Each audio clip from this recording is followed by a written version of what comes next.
Will come to order.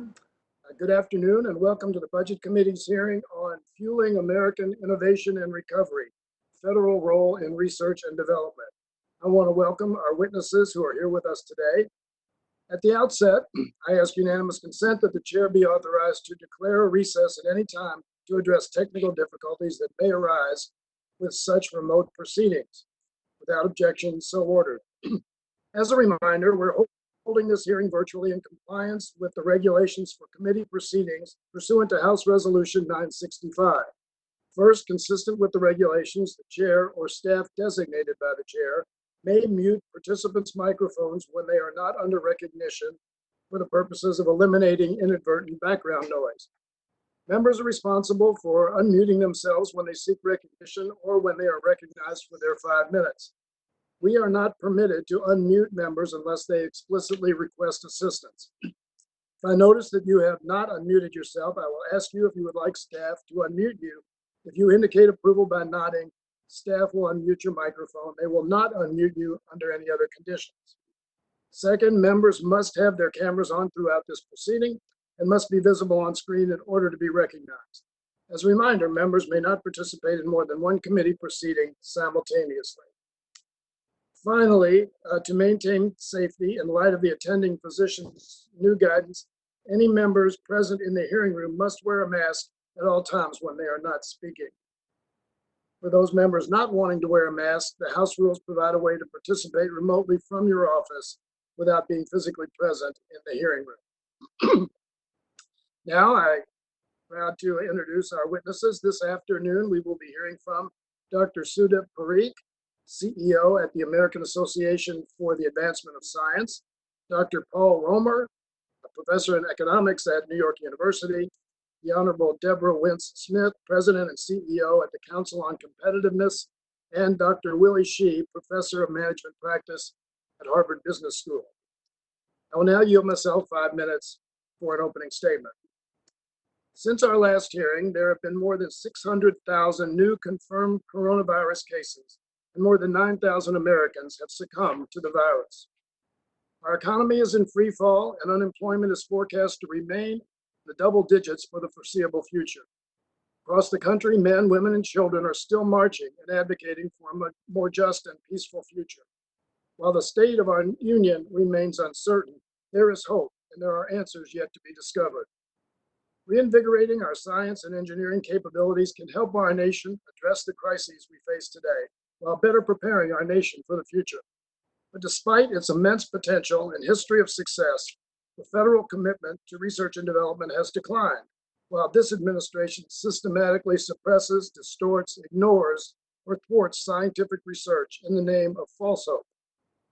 Last year, non-defense discretionary funding as a percent of GDP equaled its lowest level in 50 years, and government support for science and engineering has been one of the casualties. Federal R&D funding as a share of the economy has fallen from barely 1.9% in the mid-1960s to less than 0.7% in 2018, hindering advancements and slowing innovation. Not surprisingly, we are increasingly outranked by global competitors like China on international benchmarks of competitiveness. Now, COVID-related disruptions and the administration's failure to take this health threat seriously threaten to further derail U.S. innovation. Meanwhile, other nations are working to solve both the global health and economic crises by ramping up investments in R&D, spurring their recovery while planning for future advancements that will help them maintain their competitive edge in the global market. Experts have stressed the importance of aggressive, responsible, and strategic investments to our recovery from COVID-19 and the economic fallout.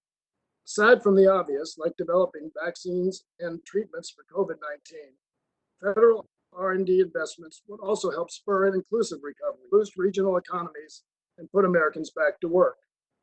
Targeting federal investments to increase diversity, equity, and inclusion in the research and innovation ecosystem would allow us to fully tap into talents of all our citizens. It would accelerate discovery while also increasing GDP per capita by as much as 3 to 4%. Localized clusters of federally supported R&D in labs and universities can increase regional economic opportunities, creating jobs in the short and long term. We have seen this work before. evidence indicates that Recovery Act stimulus investments in R&D had a large and positive employment effect. This investment would attract, not displace, additional private investment, while creating new opportunities across the country and fueling revolutionary solutions to pressing problems. It could spur entirely new industries that many established companies find too risky or cost prohibitive to explore. Recognizing the value of federal investments, Congress has begun the work to restore R&D funding. Bipartisan budget agreement of 2019 added significantly to both defense and non-defense discretionary funds that would otherwise have been at austerity levels. And Congress has appropriated additional supplemental resources, which has had a lot of attention recently. We're working with fight the coronavirus pandemic. But Congress needs a committed partner in the White House to ensure scientific evidence, data, and research are once again incorporated meaningfully into federal policy. Instead, the Trump administration has routinely sabotaged the work of federal scientists and experts, prioritized politics over progress, buried data, purposefully misled the public on issues ranging from climate change to the impact of chemical exposure on our children's health. And now this disdain for science has made America a global hotspot for coronavirus infection. It shouldn't take a lawsuit for this administration to release data on the racial disparities of coronavirus infections. Scientists and experts should never be muzzled and prevented from sharing potentially life-saving information with the public. The American people are being forced to withstand the tragic results of the administration's devotion to ignorance in favor of political points and division. From putting a man on the moon and the invention of the internet to groundbreaking medical advancements, federal investments in R&D have fueled our economic growth. Growth helped us tackle problems home and abroad and made America a beacon of innovation and discovery. Without a renewed commitment to science and innovation, we risk squandering our recovery and the opportunity to move our nation forward as a global force for good. We will not be able to defeat the virus and foster an inclusive recovery if our communities don't have the tools, knowledge, and freedom to do it. That will take investment and an administration that respects science and facts. I look forward to this important discussion, and I am eager to hear from our witnesses. I now yield to the ranking member, Mr. Womack, to unmute his microphone and give his opening statement. Thank you, Mr. Chairman, for holding this hearing, and thank you to the witnesses who are joining us today. Our nation's strong innovation ecosystem has always been driven by the pioneering spirit on which America was founded. Throughout the centuries, we have leveraged research and development to make unthinkable progress across industries and drive the United States, indeed the world, forward. This has enabled our economic competitiveness in many of the country's public missions: national security, healthcare, infectious disease response, rural development, disaster preparedness and response, and a whole lot more. Thanks to R&D, advancements that could only once be imagined are now possible. Whether it's developing the vaccine for COVID-19, next generation computers and phones, carbon capture and storage, or the next stealth multi-role combat aircraft fighter. The delivery of these capabilities has been rooted in the ability to unleash innovation, research, and technology. I saw an example of this firsthand this week as I visited a company in my own district, Now Diagnostics in Springdale, Arkansas. They developed simple diagnostic tests, which require nothing more than a drop of blood and a few minutes to yield results. Their products cover everything from a COVID-19 antibody test to screenings for malaria and Ebola. Just one example of the many American companies producing cutting-edge technology and solutions.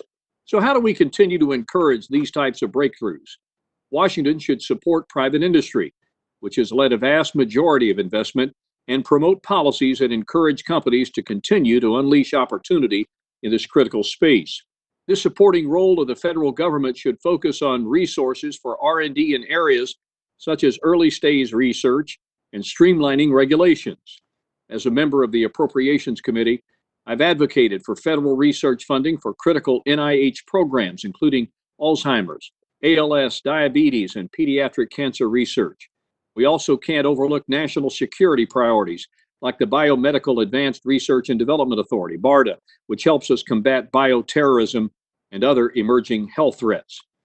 It's for these programs that I will continue to voice my concern for the true challenge that threatens all critical federal programs, including R&D initiatives.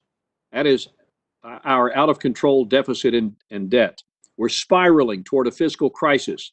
Once we get there, once it hits, there will be zero money to fund these critical programs. I've said over and over again as an appropriator, one of my chief concerns is that we continue to have major food fights in appropriations on the House floor about how we fund the discretionary side of the budget.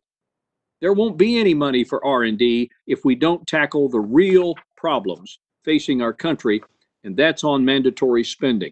It's grown from 34% of the federal budget in 1965 to 70% today. It's projected to grow to 76% in 2030. Discretionary spending, which includes funding for health research, space exploration, and the National Science Foundation, has declined from 66% of the federal budget in 1965 to just 30% today. It is literally being squeezed away. What this committee should be focusing on is putting together a budget that addresses out of control mandatory spending, the driver of our unsustainable deficits and debt. If policymakers want to prioritize R&D funding, they must first tackle this threat. It's not easy. It's going to require political courage. Indeed, some members will go home as a result. Congress must get back to making the tough choices. It won't be an easy job, but it has to be done. This is the only way critical federal programs, both discretionary and mandatory, will continue to exist for current and future generations. I look forward to hearing from our witnesses today, and I'll take just a quick moment of personal privilege to say that on the subject of R&D, my good friend Joe Steinmetz, the chancellor at the University of Arkansas, has made research an important cornerstone of his administration at the U of A in Fayetteville, our land-grant university. I expect within the next several days, there will be a major announcement of a funding source for a major research institute on our very own campus in Fayetteville, Arkansas, and I look forward to sharing that news with you at the appropriate time. Mr. Chairman, as always, thank you for your leadership. I'll yield back the balance of my time. Thank you, Mr. Womack, for your opening statement. In the interest of time, if any other members have opening statements, they may submit those statements electronically to the clerk for the record. Once again, I want to thank our witnesses for being here this morning. The committee has received your written testimony, and they will be made part of the formal hearing record. Each of you will have 5 minutes to present your oral remarks. As a reminder, please unmute your microphone before speaking. Dr. Parikh, please unmute your microphone and begin when you are ready. Thank you. Good afternoon, Chairman Yarmouth, Ranking Member Womack, and members of the committee. Thank you so much for the opportunity to testify today. I am Sujit Parikh, and I have the privilege of being the Chief Executive Officer of the American Association for the Advancement of Science, and also the publisher of the Science family of journals. Our mission is to advance science, engineering, and innovation for the benefit of all people, or to put it more simply, to advance science and serve society. Today, I want to briefly discuss 3 reasons why I think today's hearing is incredibly timely, and then provide 3 recommendations to the committee, to the Budget Committee.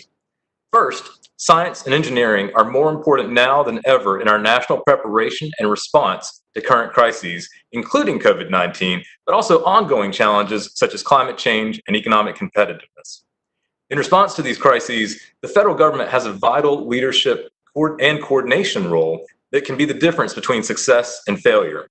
Successfully preparing for and responding to COVID-19, climate change, and threats to competitiveness will require the federal government to play the role of a quarterback. Second, science has a substantive role to play in advancing shared opportunity and fair treatment for everyone by addressing challenges in the scientific enterprise and providing an evidence base for national policymaking. Science and evidence must be integrated into the policymaking process to advance shared opportunity and fair treatment for all. Science, especially social science, is key to unlocking our path forward. The work of scientists is critical to better understanding and interpreting data on government spending on incarceration, officer-involved shootings, crime reduction, health disparities, and other relevant topics.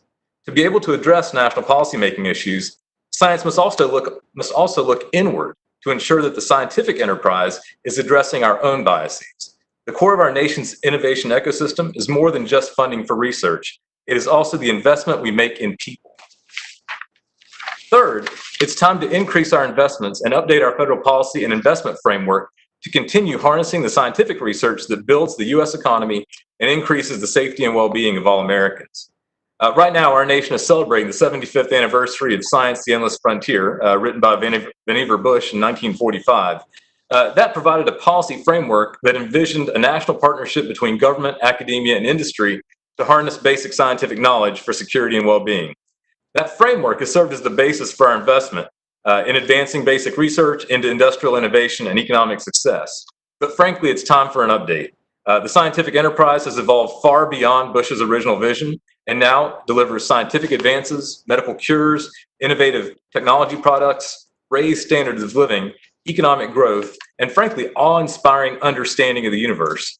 That scientific ecosystem is nourished by broad and varied federal investment in research and development, university and nonprofits, institute-based scientists driving thought leadership, innovative financial instruments to bring private sector risk capital, entrepreneurs who are driven to move scientific advances from the lab to the consumer, industry investment, particularly in development, and agile regulatory agencies able to keep up with the progress of science and technology and factor it into their decision-making.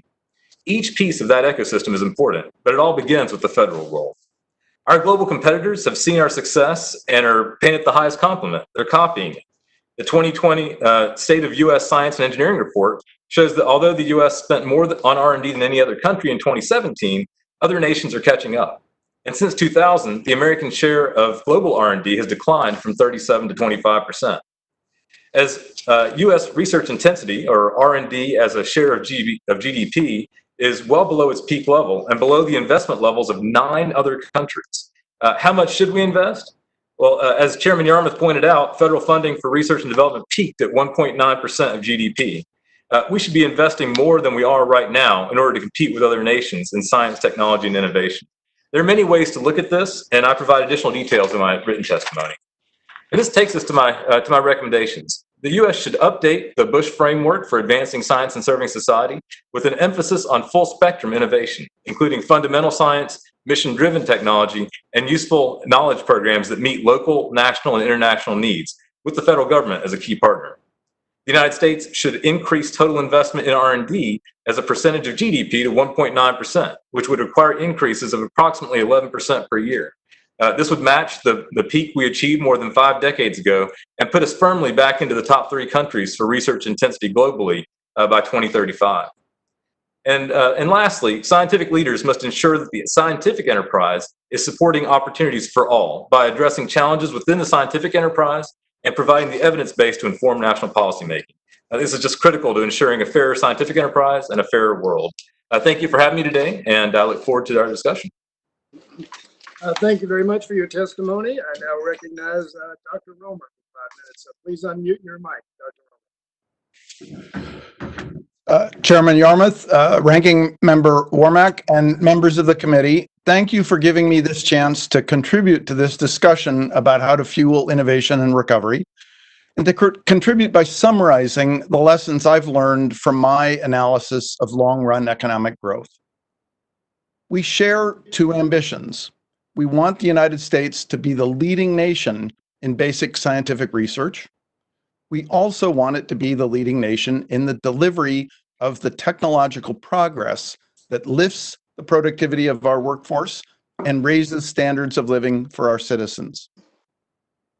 The main message I want to convey today is that it takes different types of investment to achieve these 2 ambitions. As a result, you, the members of Congress, face a trade-off.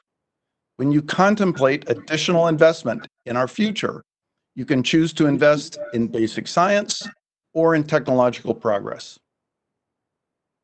The secondary message that I want to convey is that, in my opinion, in recent decades, the nation has underinvested in technological progress. In particular, we have allowed the strengths that we built up prior to World War II to depreciate.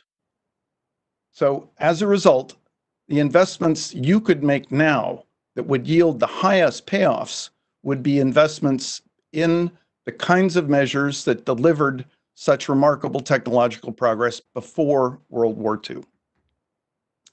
If I could ask for the first of my slides to be displayed. This 2x2 table suggests that the nations can be either leaders or followers in basic scientific achievement or in technological progress. And a nation can be a leader in one or the other or both. If I could have the second slide. The narrative that is often told about the United States is that we were in a position of leadership along both dimensions after World War II, but because of changes in the environment, changes in the economy, other changes, we are no longer as good at delivering technological progress. In the language that Deborah Wynne-Smith will use, we generate ideas, but they don't cross the valley of death into the realm where they deliver practical benefit. If I could have the next slide. The story I want to tell of our history is slightly different. We started out as a nation as a follower in both science and in technology, but because of the Morrill Act and our investment in the land grant institutions, including the institution that Ranking Member Wormack mentioned in Arkansas. Because of our investment in the land grant universities, we moved into a position of technological dominance prior to World War II. Then after World War II, we achieved a huge transformation where we became the world's leading producer of basic scientific research. But this was a new endeavor for us. We were not a nation that produced Nobel Prize quality research before World War II. And unfortunately, in this transition, we lost the strengths. We didn't continue to invest in the strengths of our system that existed before. Now, the extent of the problem that this leaves us with, whether you believe in the first narrative or this second one, was brought home to me by a conversation with Carrie Stephenson, who's the founder of Decode Genetics, the company that's doing population scale genetics in Iceland, and which was the leader in its testing program to combat the pandemic. Carrie said to me that, Paul, all of the insights, all of the science that we rely on and every country in the world relies on was developed in US universities. But why is it that your nation is not taking the same advantage of those developments? This suggests that our problem with technology and transfer of knowledge is not exclusively one that exists in the business sector. We see it in the government sector as well. And we need to invest in the mechanisms that once worked, that made us a powerhouse in technological progress and could do so again. Thank you.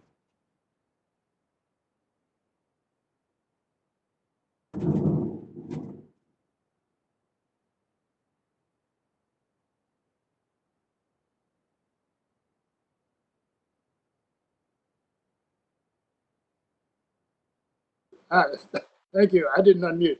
I now recognize the Honorable Wynne-Smith for 5 minutes. Please unmute your mic and proceed. Chairman Yarmuth, Ranking Member Womack, and members of the committee, thank you for the opportunity to appear before you today.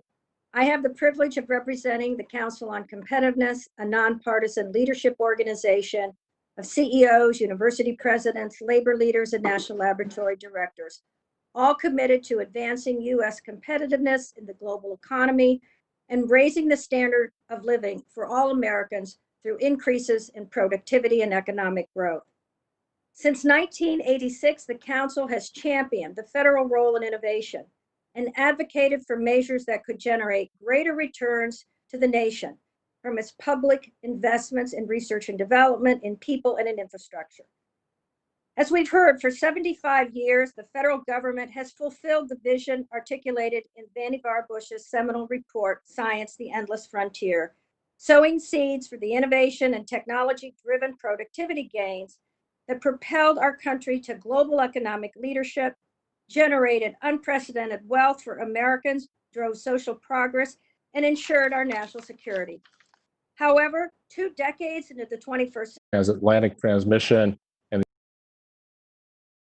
to Dr. Parikh, go-to sources. Post-World War II was marked by great public faith in science. After all, science had won the war, and it wasn't just the atom bomb, it was penicillin, antibiotics, radar, digital computer, whole field of operations research, and many more. And investments in basic science research led to unquestioned American leadership for decades. And the spillovers into industry and from industry were spectacular. We remember Bell Labs, IBM Research, Fairchild Semiconductor, RCA Sarnoff, Rockwell Science Center, a host of others. Other countries followed America's lead and invested in basic research because they too understood the linkage to innovation, technological, and economic progress. Chinese investments are particularly impressive, but they have been part of a roadmap laid out in the mid-1980s to develop the capabilities in a modern economy. Funding for basic research, particularly universities, is all about building capabilities. It's about training future generations of the researchers. As these researchers flow into the industry, they bring those capabilities with them. It's hard to quantify benefits attached to specific lines of research or projects. Rather, it is the ability to recognize future problems and opportunities. In the 1870s, Pasteur thought he was solving problems with fermentation in the French wine industry, but along the way, he invented the modern field of bacteriology. GE Research was initially focused on improving the filaments in light bulbs, but ended up pioneering high vacuum technology and inventing the vacuum tube, which led to the groundwork for radio and television. The pandemic has exposed the value of capabilities in our country. The funding for the Human Genome Program and fundamental life sciences research have built unrivaled capabilities in genomics and biotechnology.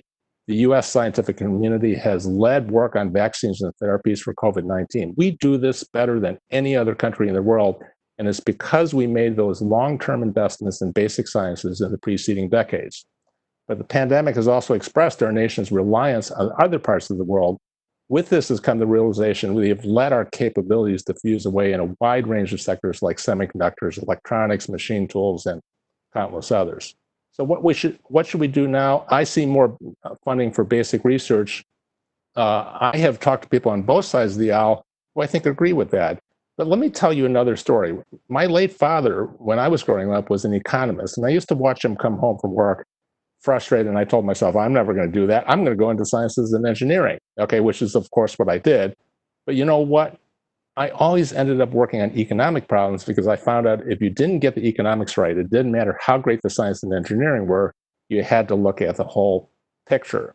Basic research needs stable funding that can have patience for long-term results. Since the majority of federal R&D funding is discretionary spending, it is perennially at risk of getting crowded out by mandatory spending on things like debt service entitlements. When I was in high school and had my sights set on science and engineering, the mandatory portion of the budget was 34%. It's closer to 70% now, as we've heard, and we all know that's not going in the right direction. So for sure, more funding for basic research. At the same time, I would love to see incentives to encourage firms to conduct more research, especially applied and translational research. I see great opportunities in manufacturing process innovations as well, things like continuous flow reactors, biomanufacturing, things that would enable American firms to leapfrog competitors. We could encourage and even fund pre-competitive R&D collaborations where partners work together on a common technology platform with which they intend to independently develop differentiated products downstream, and I included that in my written testimony. Finally, I've been thinking a lot about another issue. Most prescriptions for rebuilding American competitiveness focus on the supply side and sending firms to move production to or back to the US. I think we need to focus as well on the demand side, growing domestic demand in early markets for new technologies as a way of incenting the growth of local supply. We saw this in the 60s with DoD and NASA, who bought 60% of all the ICs made, which really helped the American semiconductor industry get started. We've seen this more recently with NASA and DoD funding SpaceX, and that gives them the cash flow to really change the game. Demand provides economic motivation to manufacturers, and proximity to production extremely valuable. Okay, so I think it's also very important for people because when you have demand in a sector, then it drives students to go there for careers. Basic science research is the core of American global leadership. It's why the best and the brightest want to come here. and work here. Let's ensure our continued leadership. Thank you for giving me the opportunity to speak with you today, and I'm happy to take questions. Okay. Thank you very much for your testimony. We will now begin our question and answer period. As a reminder, members may submit written questions to be answered later in writing. Those questions, the witnesses' answers will be made part of the formal hearing record. Any members wishing to submit questions for the record may do so by sending them to the clerk electronically within 7 days. Now we begin question and answers. I will defer my questioning until the end. I now recognize the gentleman from Massachusetts, the vice chair of the committee, Mr. Moulton, for 5 minutes. Good afternoon. I want to thank all the witnesses for testifying, but especially the minority witness, Professor Willie Shih, who spent a full semester asking me questions not that long ago in business school. I only get 5 minutes, but what an honor it is to have those 5 minutes indeed. So thank you, Professor Shih, for being here. And a special thanks to my friend and fellow veteran, the ranking member, Steve Womack, for inviting Mr. Shih, for talking about the important in your opening remarks, and for working to come to bipartisan conclusions about the way forward. And Professor Shih, I will add, thank you for being such a great professor in my first year of business school that I asked you to advise our independent study in my second year. We did a financial analysis of the California high-speed rail program. We came to 2 significant conclusions. One, the project is going to cost a lot more than California says, a conclusion that was borne out soon thereafter when the state raised their cost estimates. And 2, despite the higher costs, it still is a much better investment at lower cost and higher returns than the alternative of expanding airports and highways to meet the transportation demand of the next 50 years. In other words, if you do a cost analysis, the project looks expensive, but if you do a cost comparison, it presents a very different conclusion. And if you do a cost-benefit analysis, as we should be doing in government budgeting, it becomes a no-brainer. Professor Shih, you have often said that investing in rail is smart because rail is so efficient, and we'll get to investing in 21st century infrastructure versus 1950s infrastructure in a minute. But first, I want to amplify Chairman Yarmouth's opening remarks with this graph, which specifically shows that federally funded R&D as a share of the U.S.'s GDP is declining. Sam, please display the second slide in my deck titled Federal R&D as a share of GDP. Here in Massachusetts, where Professor Shih and I both live, we are quite proud of our biotech industry, the pioneers in creating vaccines and treatments for COVID-19. Professor Shih, is there any connection between the success of a company like, say, Moderna and the graph that we see here? Well, absolutely. I mean, I think Moderna is kind of a textbook example, and not only Moderna, but a lot of the other U.S. companies that are actively working on this. What we've seen is a pivot, and what it reflects is the capabilities that have been built up by these very prescient investments in the Human Genome Program going back to the late 80s, early 90s, and the development of this cluster around Massachusetts and New England. Right, so it is directly a consequence of the capability development in people. I should add, people who've been trained as researchers, and then when we had this crisis, those people pivoted from whatever they were doing. Most gratifying thing I've seen in this COVID-19 crisis is scientists, anybody who is anywhere close to viral infection and vaccines or pharmacology or any of the life sciences, we've seen this tremendous pivot. Everybody working on an angle of this disease, and it's because we built those capabilities. It's just like I was talking about with Louis Pasteur, and what kind of capabilities, so you can recognize when problems come up, different ways of responding to them. So I think it's directly linked. Right, Sam, if you could just switch the display back to me. So Professor Shih, the next thing I'd like you to comment on is whether or not it's a problem for America, a competitive threat to our leadership, that China is investing much more in government funding in biotech than we are here in the United States. And Sam, if you would just please display the third slide in my deck titled high-speed rail by country. This same story that we're showing here about high-speed rail could be told for broadband, green technology, or carbon-free nuclear energy. So, Sam, you can bring the display back to me. But Professor Shi, it seems that we're falling behind across the board, and none of these issues should be partisan. I mean, our conclusions on California high-speed rail were not geared towards a Democratic position or Republican position. They were just math. In fact, I never had any idea about your political proclivities coming into this, Mr. Shi. But could you talk about what future-focused investments in infrastructure do to create a market for domestic manufacturing? Well, one of the things I've been thinking about is just as we saw NASA and DoD created demand for integrated circuits in the 1960s, okay? And frankly, that's what got the whole integrated circuit industry, firms like Texas Instruments, off the ground, right? Because it was the demand for that, okay? And I have seen this in China in many areas where what they do is they generate demand for a product, and first of all, what it does is firms sense opportunities, so they go invest in plants and equipment, they invest in R&D. By the way, they compete with each other, okay? But having the demand, bright young people go into because they see career prospects, okay, and so they go into it. One of the things that my recent research on China has really highlighted is it's much less of a top-down command and control type model for innovation as well, okay? Because what you see is, Beijing may set some directions. I mentioned they set this, science and technology leadership policy back in 1986. It was called the 863 program because it was established in March of 1986. That's when they laid out this roadmap for capability development. But then you have regions and provinces and cities who say, okay, government says this, we're going to go invest in these areas, and they compete with each other. Okay, so it has much more market quality than a lot of people would recognize in terms of the results they produce. You get a lot of waste, but we see the results in terms of what they have done. The high-speed rail investment in China is the really interesting example. They have used it as much because they want it for transportation, to modernize transportation.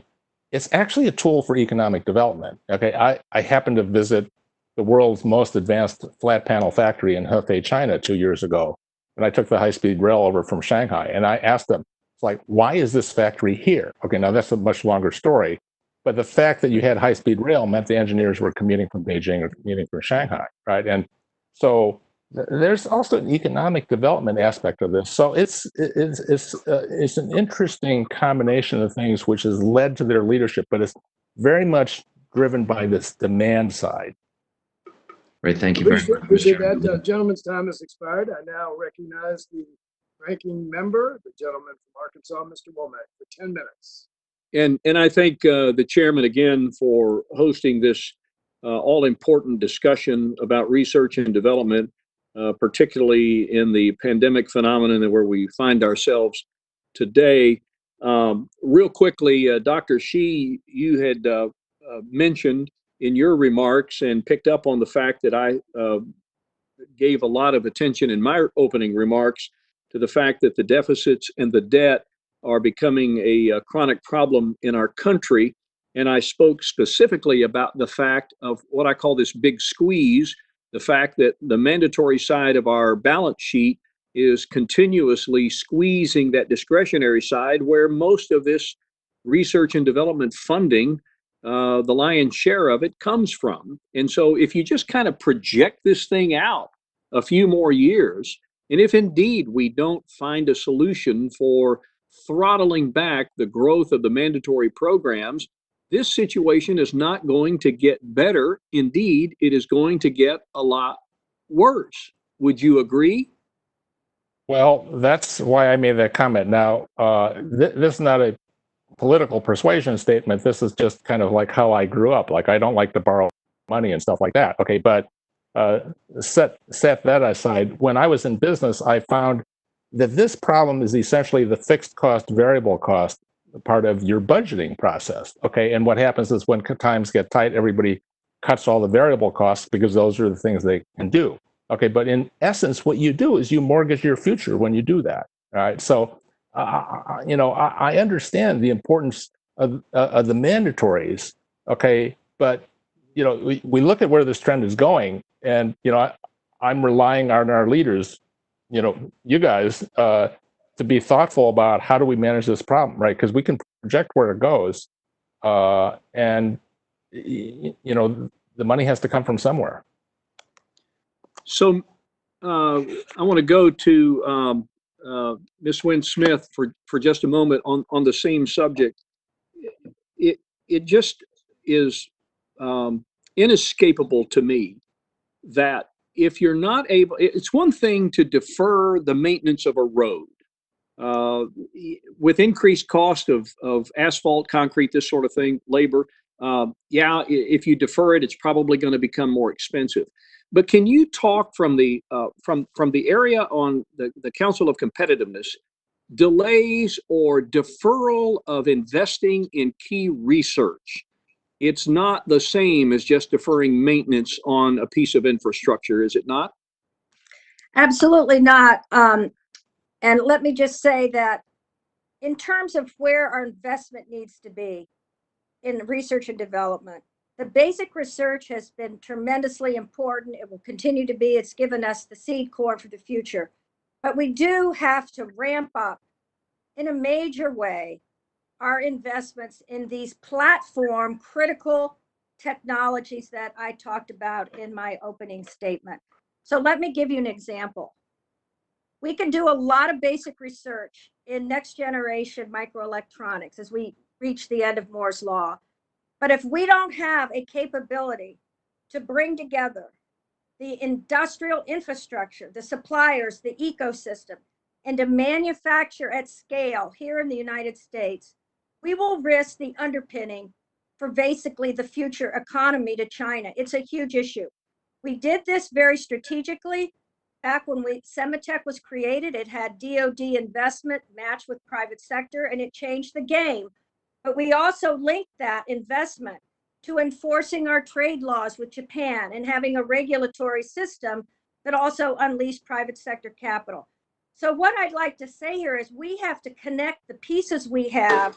That's part of the new game plan. We can't just rely on individual investigators and universities. We can't just rely on missions in the national labs, startup companies, and big companies now who aren't investing in research. We've got to put all this together in a very strategic way. And the federal government has a huge leadership role to play in setting the strategy in partnership with the private sector. So if I were asked, what is the one thing we cannot afford to lose going forward? It's the leadership in not just the research, but in the manufacturing at scale here in the United States of the next generation microelectronics. So one other question for you, and that is, what is the council's idea or position or thought on demand for on the talent demand? I mean, if you're not investing in the kind of research and development that we all know that we need to be doing, what does that say to the future scientists and engineers that are coming through that pipeline right now about their future career choices?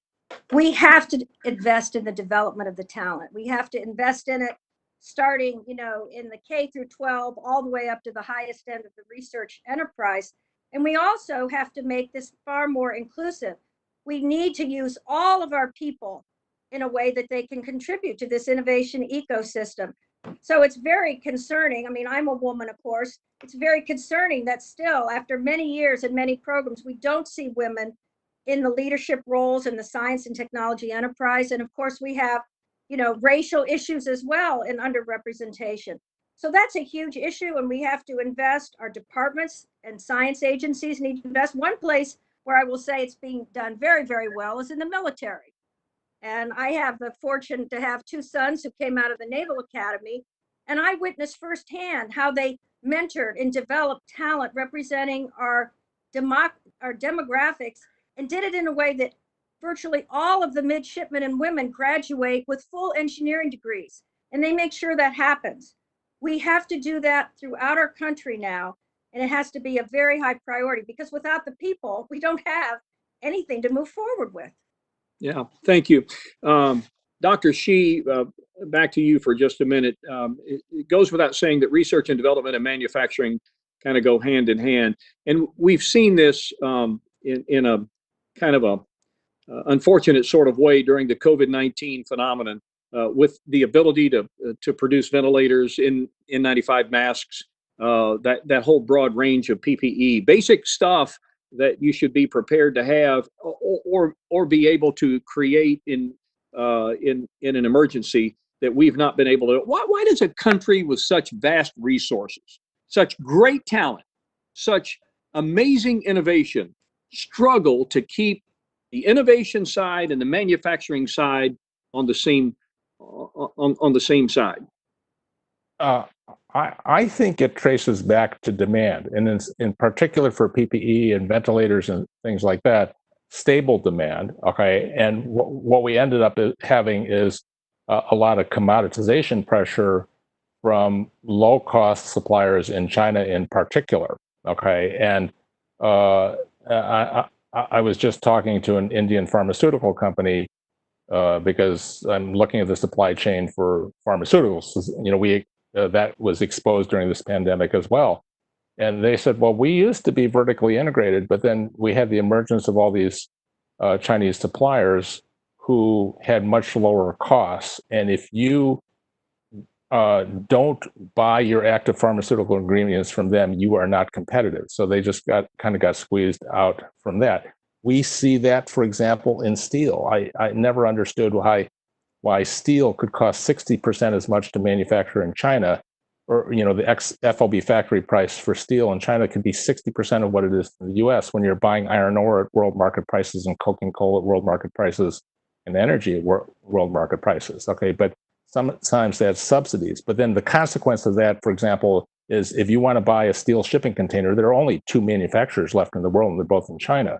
Okay, and it's a consequence of those kind of platform things, which, because they're cost driven and people won't pay a premium for assured supply, we don't have them in the US. Okay, so I would say, we had PPE makers in the US, and if we gave them stable demand contracts, that's fine. They'd still be around. Okay, but we penalize companies if they have underutilized capacity or they're higher cost. Right, so it's very hard from a business standpoint to stay in those businesses. Yeah. Chairman, again, thank you for bringing such an interesting panel, a very qualified panel, to our budget committee today. And I'm going to yield back the balance of my time and head pretty soon to a defense markup. Thank you so much. All right. Thank you. I thank the ranking member. His time has expired, and I now recognize the gentleman from Pennsylvania, Mr. Boyle, for 5 minutes. Thank you, Mr. Chairman. I also want to thank all the witnesses. Enjoyed listening as well as before this reading your written testimony. Just a quick plug. 2 speakers before talked about the investments in high-speed rail. Given that I represent Philadelphia, that sits smack dab in the middle of the Northeast Corridor, and am a frequent user of Amtrak myself, I want to echo any investments that we could make in the United States to go toward high-speed rail, and finally join our competitors in Europe and Asia in an area where we greatly lack.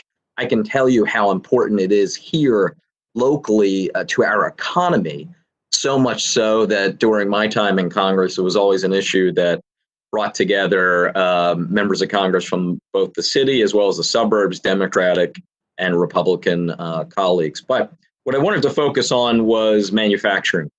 And one of the misperceptions about our economy and manufacturing is the notion that caught on in recent decades that America doesn't make anything anymore, and that we had to choose essentially this false dichotomy between continuing to be a high GDP country on the one hand and making things on the other.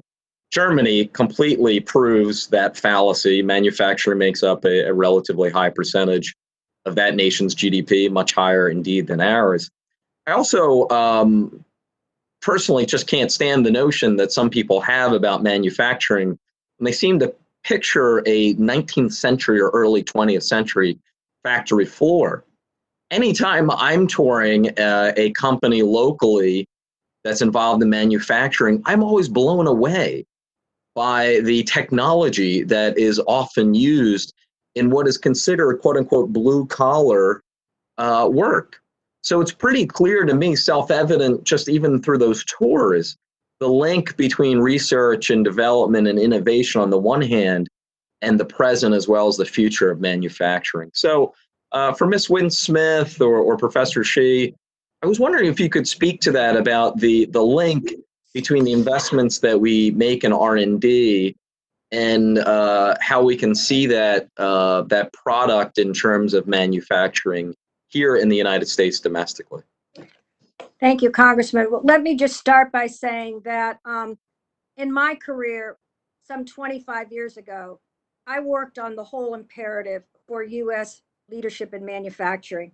And this is when the Japanese were basically in a fierce trade war with the U.S. on many high tech. And I remember one of the Japanese leaders from MIDI coming and saying, you know, we're worried about manufacturing. It's not dirty, dumb, dangerous, and disappearing. 25 years later, the Council on Competitiveness has articulated in much work that manufacturing smart, safe, sustainable, and it's surging. And if we don't link the innovation with the manufacturing, we will lose the next generation of innovation. So I have to share the example of flat panel displays. Professor Shi mentioned that factory in China. When I was Assistant Secretary of Commerce, we had invented in the United States, including a path from Kodak, every single flat panel display technology, from liquid crystals, planar, field emitters, the whole thing. We had a plethora of startup companies, and none of them were able to manufacture once they had to build up a factory at scale because of our capital cost structure. And this is why we have to bring these issues into this discussion. We have to have long-term patient capital that is going to go into scale up of manufacturing. A123 batteries is a perfect example. Lots of federal investment, major research, ended up in bankruptcy, and for just a few $1 million bid over Johnson Control, China got all the intellectual property, the people, everything, lock, stock, and barrel, it's in China. So one thing I do want to suggest as a potential major initiative for the country, I'm sure it will be part of the Council's National Innovation Strategy, we do need a national infrastructure bank. We do need to have a different financing path going forward. Today, a venture capitalist firm would never invest in Intel. They won't invest in the deep science manufacturing of the future. And so this is an issue where we have to work on financing, we have to work on tax incentives. Just one last little factoid. We have trillions of dollars sitting in hedge funds in Greenwich, Connecticut.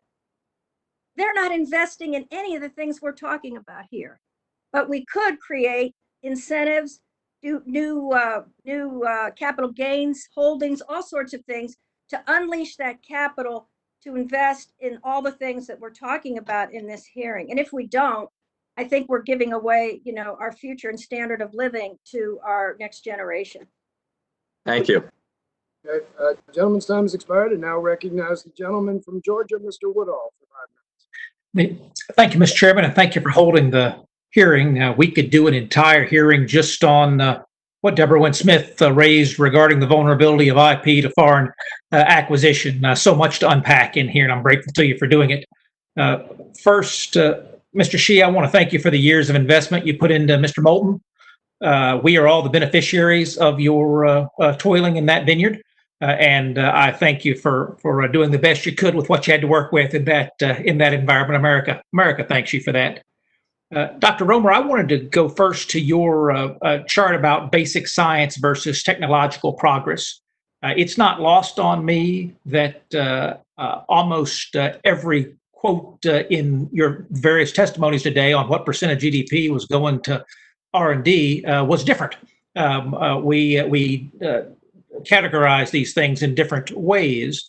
But you clearly are expressing a need to see us move from basic science preeminence back into technological progress preeminence as well. Does that involve simply additional dollars, as everyone has talked about, or does that also involve reprioritizing the dollars that are going out the door from the federal government today? So I think a good place to start here is to look back at what worked in the past. So what made us a worldwide power in petrochemicals? It was universities who created chemical engineering as entirely new field of study, new schools, a new type of graduate degree. And it was the people produced by universities who then went out and made us a powerhouse. So I'm echoing something that Dr. Shi said, which is that what really matters here are people. And we've forgotten this. We tend to think of the government's role as to fund papers or patents, and that's what universities produce. But in the past, where the universities were singularly effective in contributing to technological progress, was when we rewarded them for producing people who could then go out and raise standards of living, be more productive workers. One way to recover this would be to go back to what worked in the National Defense Education Act and have funds that are directly allocated to students to pursue courses of graduate education. And to go one step further and to say the students are the ones who decide what course of study they will pursue. Unfortunately, the money that we have has been basically captured by professors doing basic research. So all the support for graduate students goes to professors who hire research assistants and support graduate students through their grants, but to work on the things the professors want to work on. And it means that our system doesn't respond when a bunch of young people see an opportunity that they'd like to get trained in and like to go work on. So I think it's not just more money, but it's spending it in different ways, and in particular, betting on and counting on students, and also not relying on the same degree of centralization at the federal level. Go back to what worked before, which was to count on the competition between 50 universities in 50 states that were all competing to do a better job. Well, let's talk about that for a second. Dr. Parikh has a chart or a graph in his presentation that looks at investment in basic science. And while the government investment over the last 40 years has fallen in half, industry investment has doubled. And so as a percent of GDP across our nation, unlike a centralized economy like China, we are still expanding. We're just expanding in different ways. Dr. Parikh, when you included that chart, are those things created equal? Do we get more of the focus that Dr. Romer was talking about on people and applied sciences when the industry is making those investments? Help me to understand whether that's good news or bad news as you laid it out. Yeah, it's good news and bad news. The good news is that the industry is very good at development. And when it sees an opportunity to go from a discovery to a product, it does a very good job of finding capital and getting there. The challenge becomes that people part. There is not as much development of people whenever the development funding is coming from industry. Those people are created in academia. They're created in these graduate programs, and they are the biggest asset. It's going to take people from everywhere to get cures for COVID, to get cures for cancers, and when we are limited to just development, it breeds just a certain type of person, whether it's the engineer in that one lane or it's the molecular biologist who knows just that one area. It doesn't give us the breadth of backgrounds that really create the innovation and the amazing advances that we see. Hey, Mr. Chairman, thank you for the hearing. I yield back. I appreciate that. Gentleman's time has expired. Now recognize the gentleman from North Carolina, Mr. Price, for 5 minutes.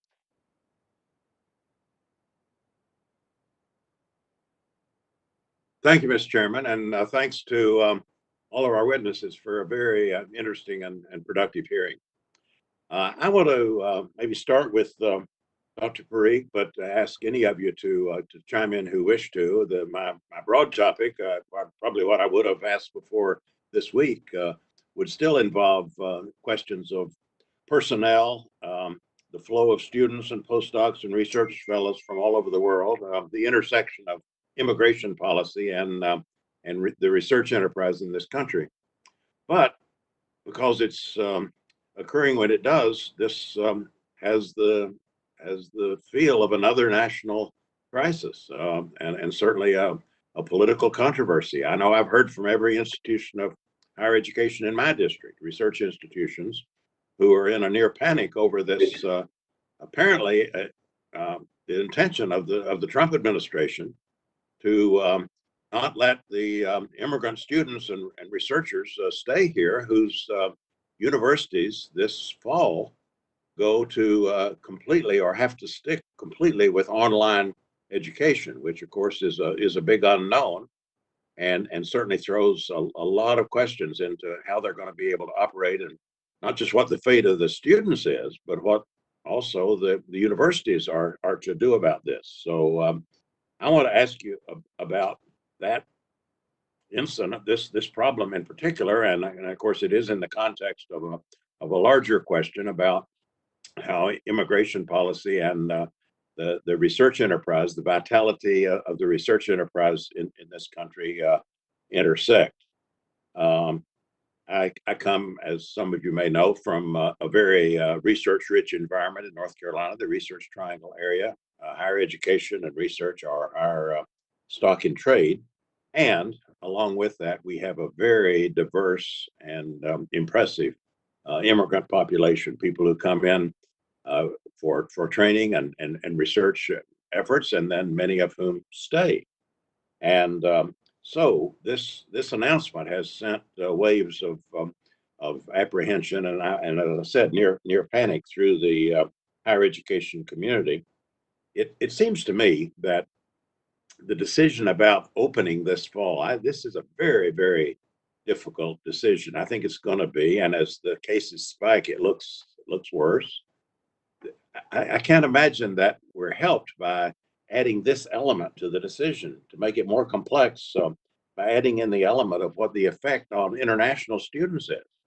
And with the effect on international students, the effect of the projects and the enterprises that they're a part of in the university. So I would appreciate your comments on this, the effects that the administration policy would possibly have. I'm sure you're in touch with institutions. You're hearing, just like I am, what the effects might be, and then any broader reflections on the intersection of immigration policy and the research enterprise.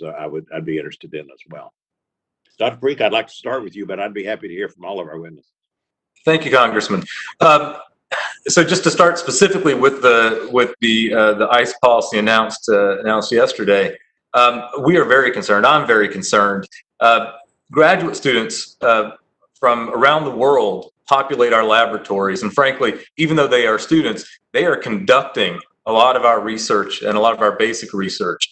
And so the fact that we are implementing a policy where we might not have them in the laboratory or participating in the research is just, it's bad for America. Second, it's cruel to the students. These are students who might be here already, who might have to go back. It's cruel, and it's just not the right thing to do. To reflect on immigration policy, I am a second-generation American, and I have the privilege of leading the AAAS. My parents came from India to rural North Carolina, Hickory, North Carolina, in 1968. And that is a story that you will hear from thousands of scientists around this country. And as Ronald Reagan said, the United States is the one place where you can come from all over and you can be an American. And scientists have proven that. And 38% of the Nobel Prizes awarded to Americans since 2000 have gone to immigrants. The population of postdocs in America, that population who are working in artificial intelligence, who are working on biomedical research, who are working on physics, that population is a third immigrants. It's self-defeating to create a policy that doesn't continue the fact that America is a crossroads of science.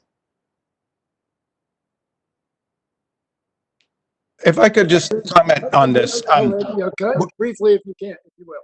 Yep. So, we are dependent on foreign talent to make our university research system run. So if you cut off a supply when you're dependent on a foreign source, you're going to have trouble. But we should step back and ask, Why is it that it's not our goal to be fully self-sufficient in talent if need be? We benefit a lot from flows of people across borders, but why are we so short on American talent in our graduate programs? And I think the reality is that we have not made it attractive enough for bright people from the United States to go on in graduate education, and the right kind of fellowship program that puts students in charge in designing and pursuing a graduate career could substantially increase the number of bright US citizens who want to be part of this system. Thank you, Thank you very gentlemen. much. Thank you, Mr. Chairman. Gentleman's time has expired. I now recognize the gentleman from Ohio, Mr. Johnson.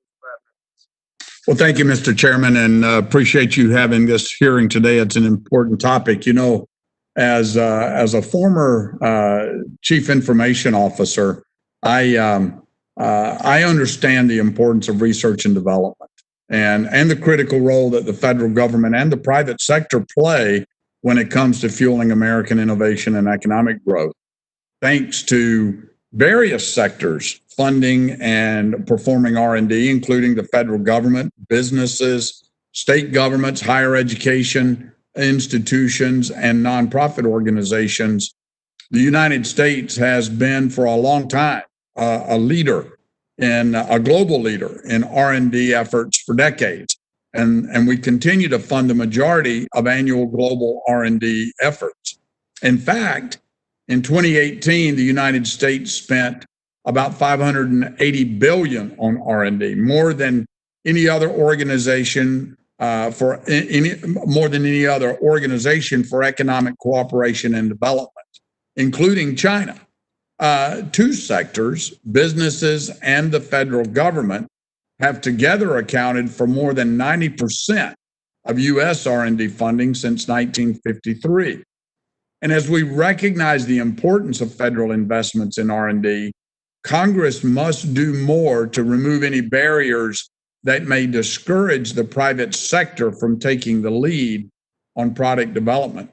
And this COVID-19 pandemic has exposed our nation's reliance on other countries to supply the production of critical supplies like PPE and other things. And it's highlighted the importance of creating products, supply chains, and intellectual capital right here at home. It is time to fully unleash Americans' spirit of innovation, which is why I recently introduced the Advancing Tech Startups Act to promote a national strategy for encouraging more tech-focused startups and small businesses in all parts of the United States, not just out west in Silicon Valley. This legislation would direct the Commerce Department to identify any federal rules or regulations acting as barriers to creation, development, and growth of technology startup companies. You know, America's innovation base starts with R&D, and Congress should continue supporting federal investments in basic research and early stage applied research while simultaneously removing any barriers that may hinder the private sector's role in product development. So, Dr. Shi, according to the Congressional Budget Office, the private sector has been the primary source of funds for R&D in the United States since 1980. Given that the private sector has taken over a growing number of our nation's R&D needs over time, what is the proper role of the federal government, in your view, in research and development? I think the proper role of the federal government is to fund risky frontier research, which is beyond the capabilities of private firms to necessarily recognize a return. Okay, and that historically, that's why you think of that kind of basic science, basic research as a public good, right? We can, and the country has done this. We've done this in terms of audacious bets. I point to DARPA as a great example of funding audacious bets. You know, today we see the private sector investing a lot in autonomous driving. Well, that was because DARPA did the proof of concept, the risky first steps back in the early 2000s, 10 years before it really became as popular as it is now. So I see the role of the federal government is really that frontier risky stuff where you don't have the guaranteed results. Okay. Well, let's flip the coin in the other direction then. In your opinion, are there any federal barriers that have hindered or could hinder future R&D efforts? In other words, are there places where it would be better if the federal government stepped aside rather than getting into the mix? Well, I think, for me, and a number of other speakers have talked about this, the importance of developing capabilities in people, okay, and that talent pipeline, right? We see the federal government now really impacting that talent pipeline. I'm a student of history, right? And I go back, in the 1910s, if you want a graduate education, you had to go to Germany, okay? Or even the early 1920s, if you wanted a graduate education, you would complete your work at one of the great I'm a great fan of the Morrill Act and the land grant colleges. Okay, but if you wanted a graduate education, you went to Germany. Okay, but what happened in the 1930s? The government there destroyed what they had. Okay, and we had the presence of mind to go scoop up a lot of those people, right? So that would be one area where I have a lot of concerns, actually, because talent is what this is all about. Okay, well, thanks. We could talk about this all day. I got a lot of additional thoughts, but my time has expired. Mr. Chairman, I yield back. Thanks, gentlemen. Time has expired. Now recognize the gentlewoman from Illinois, Ms. Jakowski, for 5 minutes. Thank you very much, Mr. Chairman. I first just want to associate myself with the remarks of David Price talking about, I have universities in my district. I have a very diverse district, and the fact that these students who are here contributing to the kind of R&D that we need are in danger now of having to leave our country. I think it'll be a tremendous loss to innovation if they are expelled. I hope we change that. I'm absolutely a firm believer in the importance of federal investment into research and development. Alongside almost all of my colleagues, we voted for 3 COVID-19 relief packages in March that provided approximately $7.5 billion for, quote, the development of necessary countermeasures and vaccines. So we put a lot of money. And I wanted to make the point of who put the money in. Taxpayers have invested heavily in research and development in this fight against COVID-19. And yet, despite this substantial investment and billions of dollars of taxpayer dollars into COVID-19, vaccines, still, we do not have any commitment that they will be affordable and accessible and available to all who need them. And we are already seeing that there is that kind of divide, the kind of price gouging, I would say. When we have Gilead, who produces remdesivir, which is not even a cure, it helps alleviate some of the symptoms, charging per system of, it's like 5 train, I don't know, it's 5 parts of a treatment, $3,100+ per treatment. Now, who's going to be able to afford that? It's just, I think, unconscionable.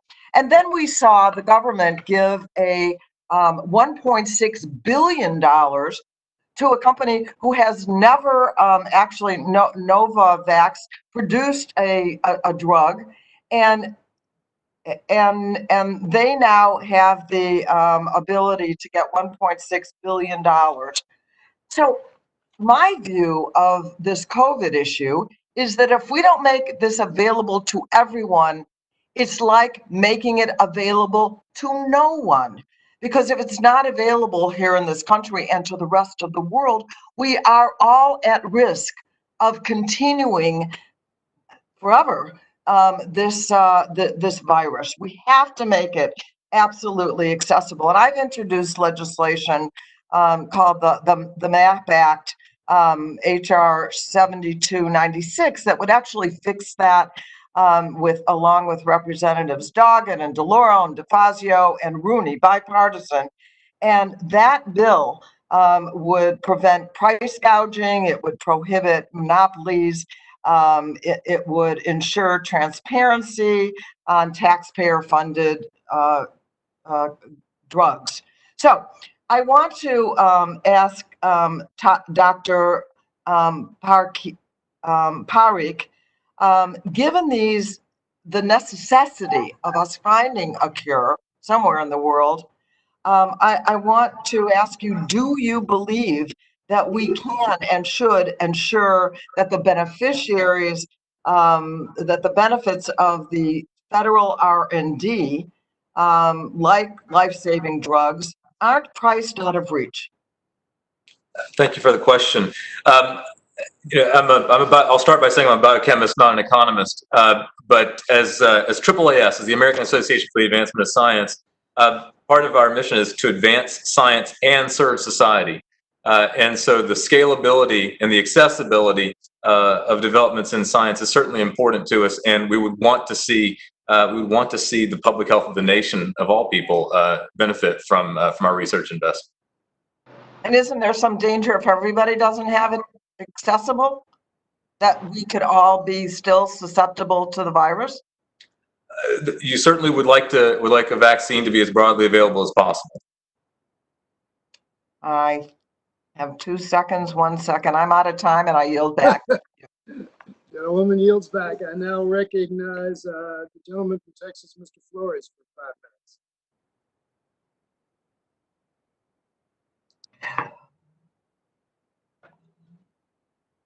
Mr. Flores, is he here? Make sure you're unmuted, Mr. Flores, if you're still on. Well, in that case, if he's on, we'll come back to him. I'll yield 5 minutes to the gentleman from Tennessee, Mr. Burchett.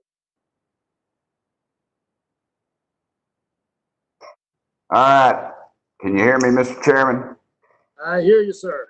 Right on. Thank you, brother. Thank y'all for allowing me to be here. Is he back on? Mr. Flores, are you on? Well, we'll come back and get him if he is. Go ahead, Mr. Burchett. We need to. That's cool, Mr. Chairman. I understand. I am the 435th most powerful person in Congress, so I understand my role as a freshman. Thank you, brother. Everybody knows East Tennessee is home to Oak Ridge National Laboratory, and it's the largest of the Department of Energy's 17 national laboratories. Over 2,900 ORNL employees reside in my district that I represent. Of course, they contribute very much to the rich tapestry of our area. And I'm concerned, I guess, more than anything else, and maybe Dr. Parikh or Ms. Wentz-Smith could answer this. Has the overall federal response to the COVID-19 adequately employed the expertise and tools we have at our national laboratories? Thank you for the question. Oh, go ahead, Deborah. I'll jump on that because, first of all, thank you for everything you do to support Oak Ridge National Laboratory and the whole ecosystem of universities and companies that are there. It really is one of our national treasures. I had the opportunity to be there for the dedication of the carbon composite manufacturing facility. That's very, very important in our manufacturing infrastructure. I do think that one area where the national labs are playing a huge role, and let's not forget that the whole research that led to the Human Genome Project came out of work at Los Alamos years ago. But one area where they're really leading the way is bringing together their huge state-of-the-art world-class assets in high-performance computing, exascale computing, artificial intelligence, in both, working with the private sector in a new consortium to both understand mitigation, transmutation, all the things that are happening to the virus itself using these computational capabilities. And also, of course, linking that to their tremendous capabilities in materials research.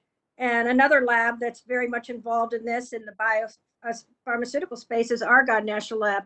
So these laboratories have these very powerful user facilities that universities and companies can come and use, and no one, quite frankly, in the world has them on the scale that we do. But are we utilizing? I know I appreciate all that. I don't want to run out of time, and I want Dr. Parikh to be able to answer that. Do you think we're utilizing that though?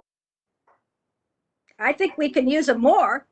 Okay, okay, I agree with you, ma'am, and I appreciate Oak Ridge National Laboratory. But you go there, you really should go buy Big Ed's Pizza. I just want to leave it at that, and make sure you go there. Doc, thank you so much. We've got a huge Indian community here in Knoxville, in my area, and they're great folks, and the longest withstanding democracy in the world, and they make infield motorcycles. So I'm a big fan of India, and a lot of their folks, you know, we laugh about it, but I have a big time when they have India Fest. But go ahead. I want to hear what you had to say too, brother. Oh yeah, look, Oak Ridge National Lab is a national treasure. We could be doing more. Even the material science work going on in terms of making PPE in slightly different ways and making it more quickly is just fantastic work. What it speaks to, though, is that the sciences, they all cross-pollinate. Just because you're working in physics or you're working in material science doesn't mean that you're not involved in healthcare, and vice versa, and the computing as well. So this really speaks to the fact that this linear model of Benever-Bush, it's outdated because all these things mesh together, and they mesh together when we need it in a coordinated way, like with COVID, where we've basically looked at this entire virus over the course of 3 months and know everything about it at the atomic level.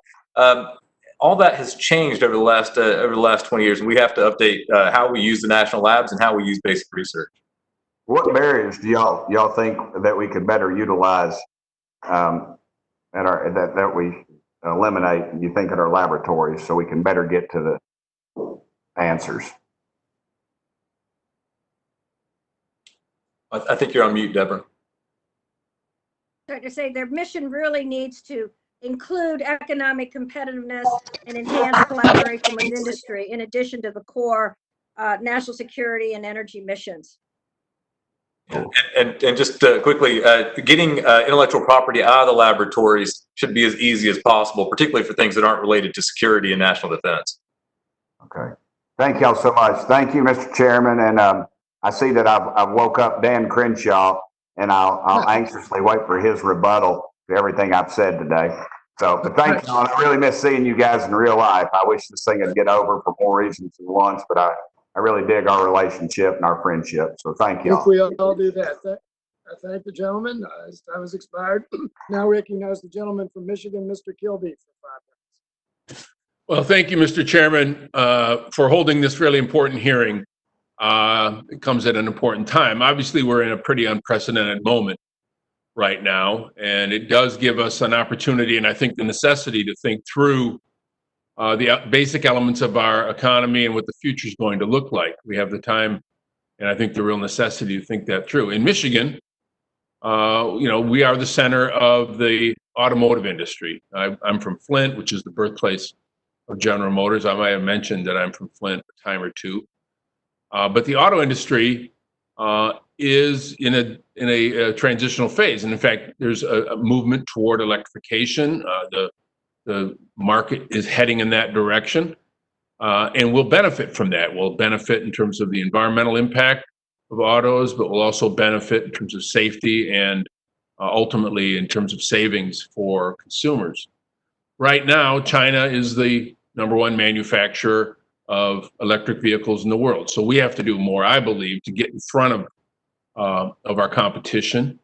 I'm a hockey player. I like to go where the puck is going, not chasing it all the time. And I think the market's taking us there. And we need to think about the incentives that we need to put in place in order to win the future when it comes to vehicles, particularly around electric vehicles. My act, the Driving America Forward Act, would expand the electric vehicle tax credit. That's one way to incentivize investment in electric vehicles. And I think it's an important way on the demand side to create some incentives, but it's not all we have to do. The movement toward this technology will require significant new research and development. I'm particularly concerned that some of the auto manufacturers, the OEMs, are burning a lot of their cash that normally would be devoted to R&D right now just to maintain operations. They're burning their reserves. That's a problem. But I'm wondering, perhaps Dr. Wynn-Smith, or Ms. Wynn-Smith, if you might comment on how we can continue to make the investments, given the fact, as you referenced, that China is significantly ramping up, catching us, will pass us in terms of their investment in R&D.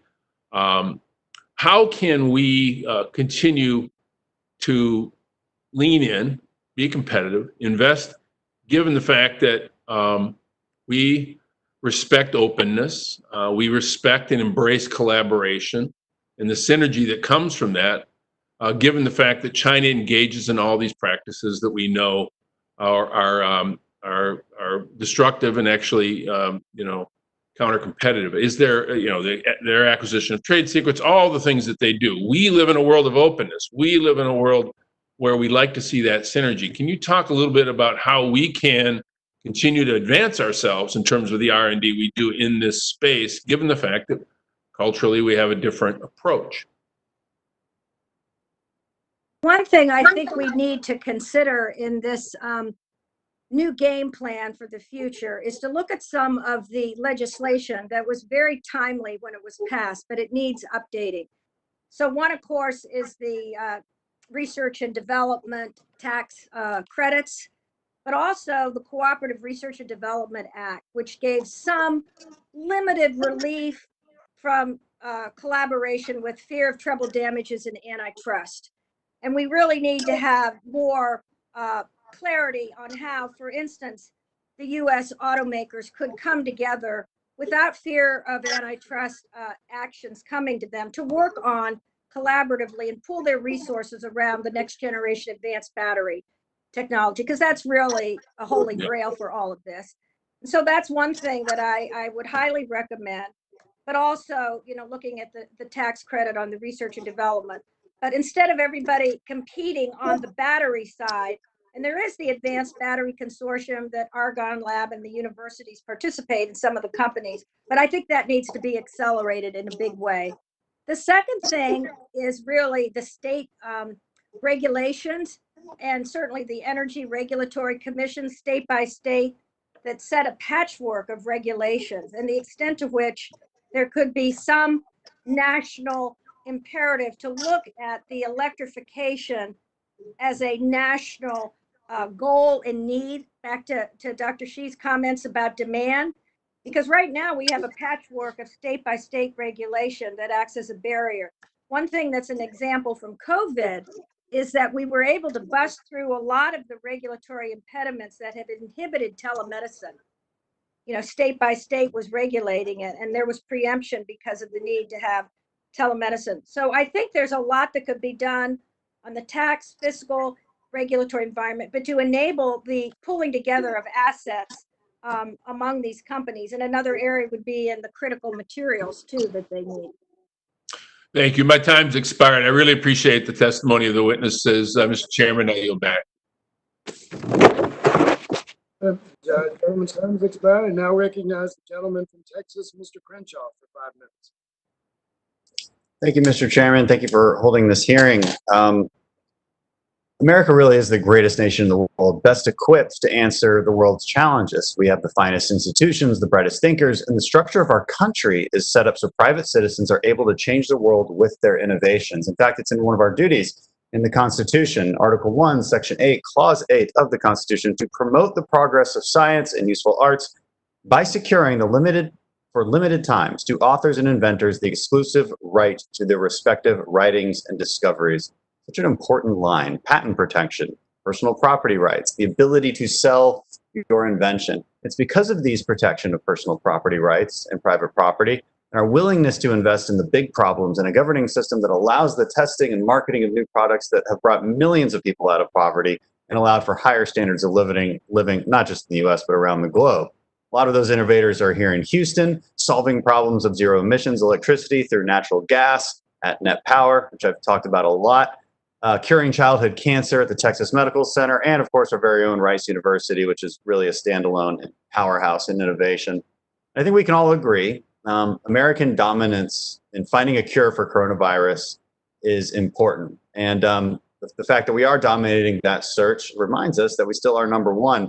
We have 321 companies researching a novel vaccine or treatment for the virus. This is in contrast to the next closest country, China, which only has 39. The whole of Europe has just under 100. This hearing is important because we should be looking forward at the next set of challenges. We should be working as we work towards this. And I know there's a narrative out there that we're falling very far behind, but UN has us ranked number 3 in innovation index behind Switzerland and Sweden. The same report by the UN highlights something really important, that we need to push resources and global R&D towards biomedical innovation. Alzheimer's, ALS, cancer, diabetes, all of these are listed as crucial needs for innovation according to this innovation index by the UN. But let's remember, it's not just R&D spending that matters. That doesn't mean you're going to create the next big thing. There also has to be a free market, demand for it, and patent protection. Otherwise, we never get that next cure. Take, for example, Taiwan. It has very high R&D investment, number 8 in the world, actually. But their biotech market is extremely small. They produce very few new drugs, if any. Why? Price controls. So it's not a surprise that no one will take on risky investments if there's no payoff. Why would any life science company want to operate in Taiwan and sell to Taiwan when they have to deal with burdensome price control regulations? Okay, so my first question for Dr. Shea, with that in mind, what would be the impact on American medical innovation if we reverted to a Taiwanese model of drug pricing? Well, Taiwan has been more successful in, other sectors than biomed. I've looked at some of the biomed things. I think the ability to recoup a return on investment to fund further R&D is very important, right?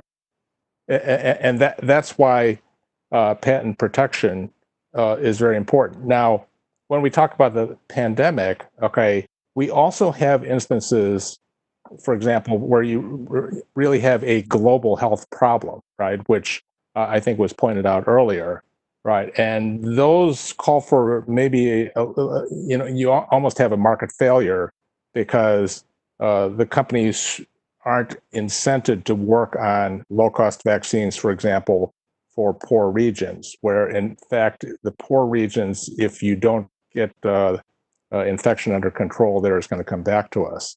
But I do believe it is important to provide incentives. And by the way, part of the patent bargain, which is disclosed in the Constitution, is it only gives it to you for a limited period of time, right? Which is in exchange for making that R&D investment, then you get to reap the returns for some period. So I think it is important. Absolutely. And we don't want to lose that. And I think that's the point of maintaining American innovation, because if we weren't a biomedical powerhouse, what country do you think would be next in line to provide the world with that next ALS cure, the next Alzheimer's cure, et cetera? It would probably be the Europeans, right, who are investing very heavily in Germany, in Denmark. I've for example, I looked at one company in Denmark that provides 70% of the world's allergy immunotherapies, okay? And I visited the factory there that provides 50% of the world's insulin, okay? And so the Europeans are taking these long-term views. They are also, to the point that was raised earlier, funding collaborative pre-competitive research in many areas. You see this in batteries most recently, okay? And you see it in electrification and things like that. Well, and I'm out of time. I went fast. Thank you. Gentleman's time has expired. Now recognize the gentleman from California, Mr. Panetta, for 5 minutes. Thank you, Mr. Chairman, and thank you, Ranking Member Womack. Good to hear about the investment at the University of Arkansas, not just in the new football coach, but in the research that's going on there, Pig Sooie. Let me also just comment, if I can, and echo the sentiments by Dr. Parikh and Professor Price, Congressmember Price, in regards to the new policy that has been put out about removing visas for students who are legally here studying at colleges that have chosen to go remote only, basically making that decision to protect the health and safety of their students, unfortunately, has led to a senseless decision by this administration to remove those students that contribute so much, not just to our educational systems, but ultimately to our economy and to the research and the diversity of this great nation. So I appreciate those comments, and that's exactly why I'm leading a letter to the Honorable Chad Wolf, Acting Secretary of Department of Homeland Security, asking Director Wolf, Secretary Wolf, to revisit this decision and hopefully answer some significant questions as to why they would implement or try to implement such a divisive policy, especially now during this pandemic. So I hope other members take a look at that letter and sign on if interested. Obviously, being from the Central Coast of California, immigration is very important to us for a number of reasons. It contributes to our economy, our communities, and ultimately our culture. I wholeheartedly believe in that. As my good friend Dan Kildee knows well, I come from the salad bowl of the world. So we have a lot of agriculture here. We have a lot of specialty crops here. And we also know that in order to sustain those types of crops, well, the most important thing, immigration is a big issue, but it's also research into those types of crops. And we are lucky to have the universities that we do here that do invest in that type of research. We also have a USDA agricultural research station that makes those sort of investments. But ultimately, what it comes down to is we need more federal funding for that. Now, I think historically, the United States has been on the forefront of agricultural research and innovation, but we're being outspent by our competitors. And now we're seeing a 40% return on investment. Despite that, the U.S. public sector funding for agriculture research is declining. And obviously, I'm concerned about those types of implications, those types of trends when it comes to our food security, as well as our food sustainability.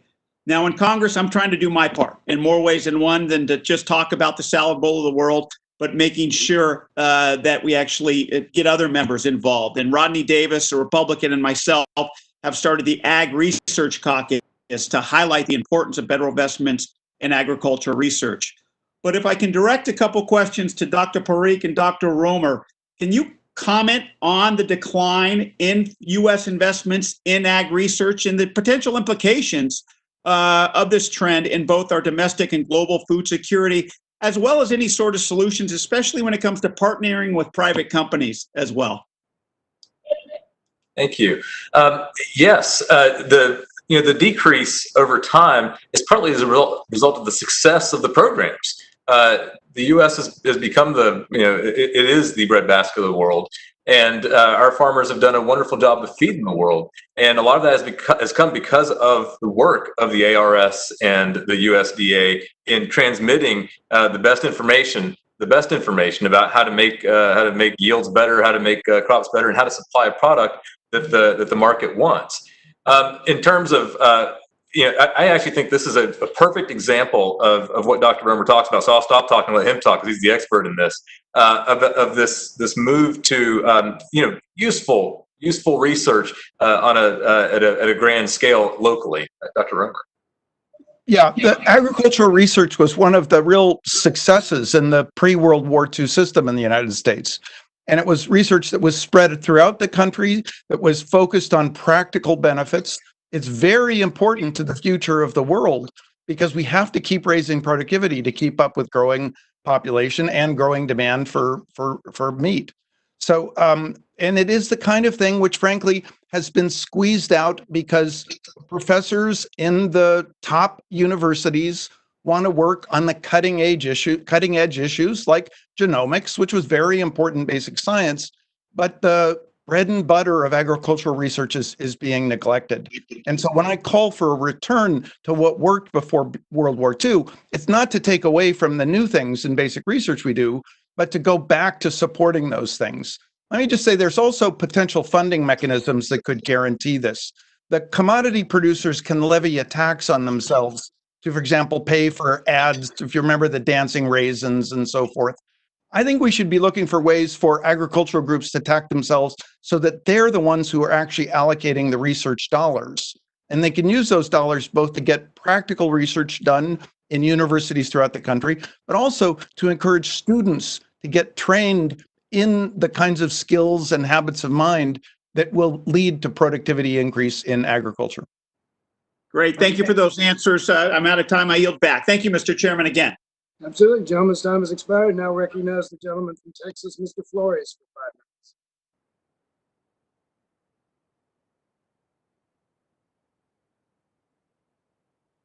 5 minutes. Unmute your mic.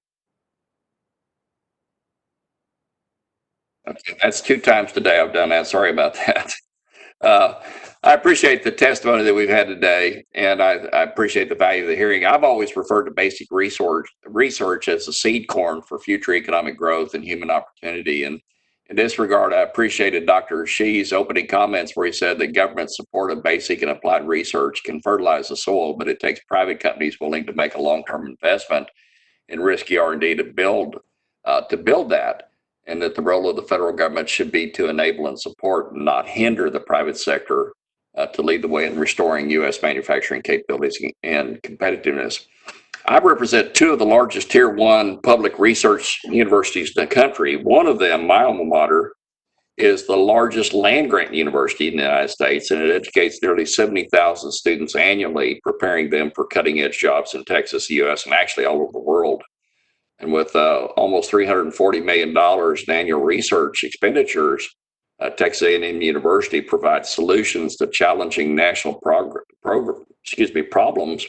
ranging from hypersonics to vaccine development to vaccine manufacturing. And this research serves as a cornerstone to the regional economy, and it's critical to the future economic growth of this country. Like many sectors of the economy, research universities like Texas A&M have been hit hard by the impacts of COVID-19. And during the past few weeks, only essential research has continued on campus. And as a result of that, the university has experienced over $30 million of research losses. And worse than that, the cumulative impact of the delayed research is going to have a huge economic impact for the country. And so those numbers continue to grow.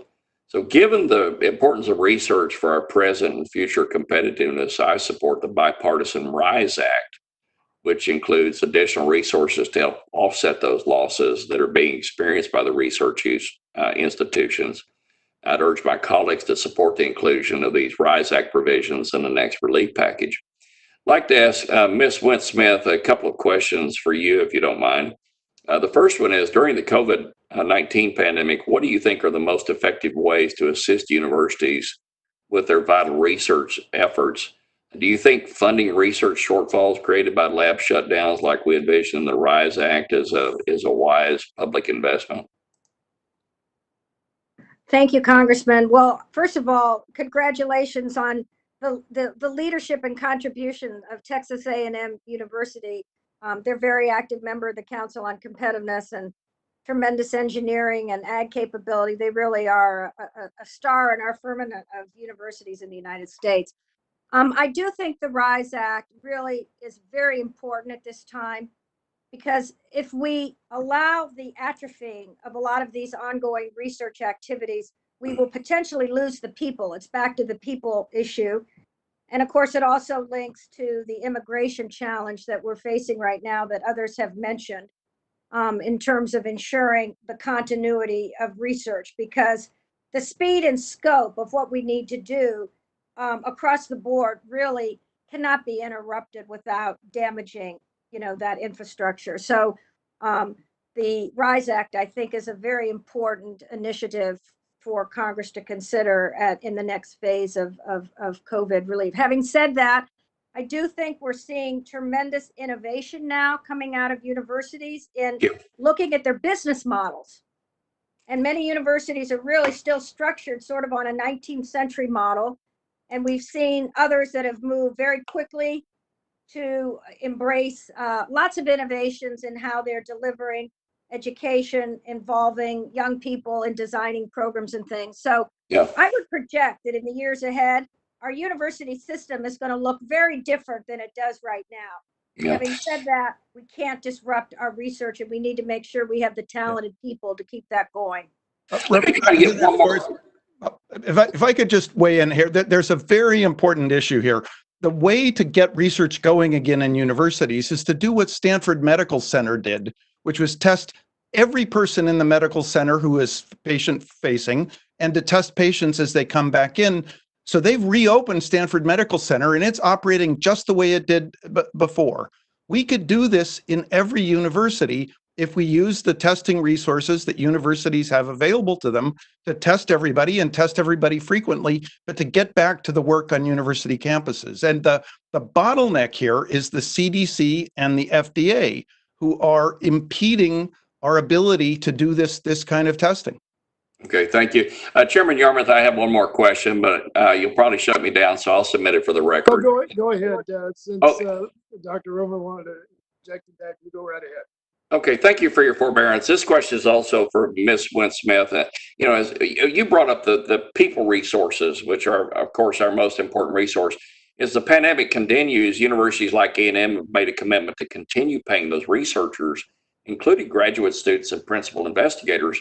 And I applaud the effort that the universities are making to ensure that our research workforce pipeline continues. How can the federal government support the training and education of this future workforce during this challenging time? Very, very important question. I would like to expand it, if I may, a little bit to look at parts of the country where we have, tremendous unemployment. We have tremendous hardship underway, including lots of social issues, and the extent to which the universities can link the big research universities with community colleges and some of the other workforce boards and training and pool their resources to ensure that we can continue the upskilling of our workforce. I know there are controversial issues around the HB1 visas and the numbers of these and how this impacts U.S. jobs, et cetera. But at the same time, and I think my colleagues have said this as well, we need to have a balance between attracting, keeping, retaining the best and brightest around the world in this research enterprise, but double down on educating and training our own citizens, particularly women, minorities, underrepresented racial groups. And that is part of the equity of our democracy. And this is an opportunity to really focus on that right now. I agree. Thank you, Mr. Chairman, for the forbearance. And Jimmy Panetta, I'd like to join your Ag Research Caucus, if that's okay. I yield back. That gentleman's time has expired. Now recognize the gentleman from New York, Mr. Morelli, for 5 minutes. Good afternoon. Thank you first, Mr. Chairman, for holding this, what I think is critically important hearing. And when I just finished, 26, 28 years in the state legislature in New York, represent Rochester, New York, which, we've spent a lot of time on innovation and technology as a way to revitalize what were old industrial cities.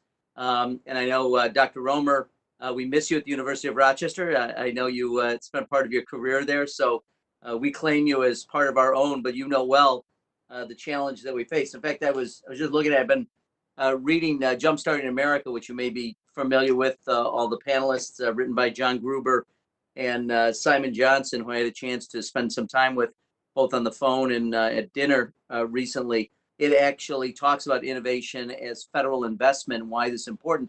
Also just happens to rank Rochester, New York as #1 in the country if we make major investments. So we're very proud of that. But all of this is really premised on the notion that more than 85%, I believe, of our nation's economic growth since World War II. So now we're approaching, not 75 years, where all of our successes, or a substantial part of our success, has been attributed to scientific, technological research, innovation, and progress. It is alarming to me that when we talk about reducing that investment and reducing federal investment in those activities, I just want to, since I've bragged on about Rochester, I'm going to brag a little more if I can, and just use this as a case in point. Our district is lucky at the University of Rochester's Medical Center.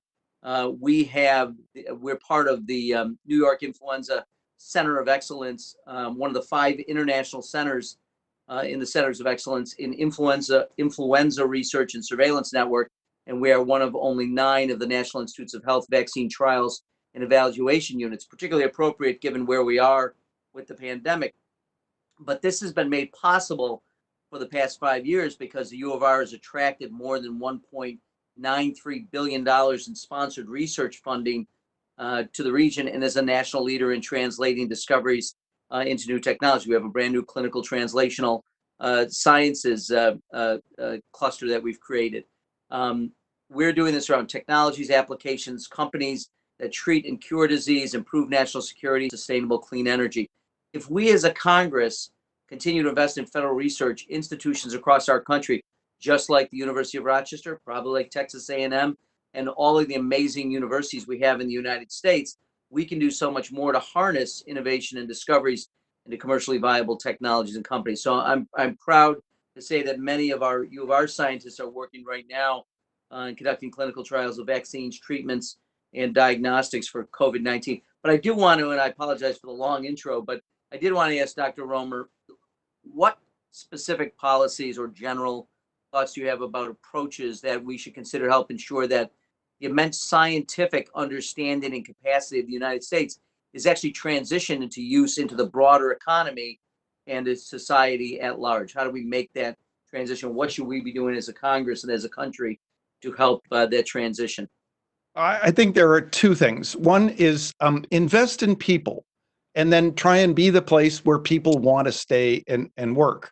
That means we can keep attracting well-trained people from the rest of the world, but we're really under-investing in our own U.S. talent.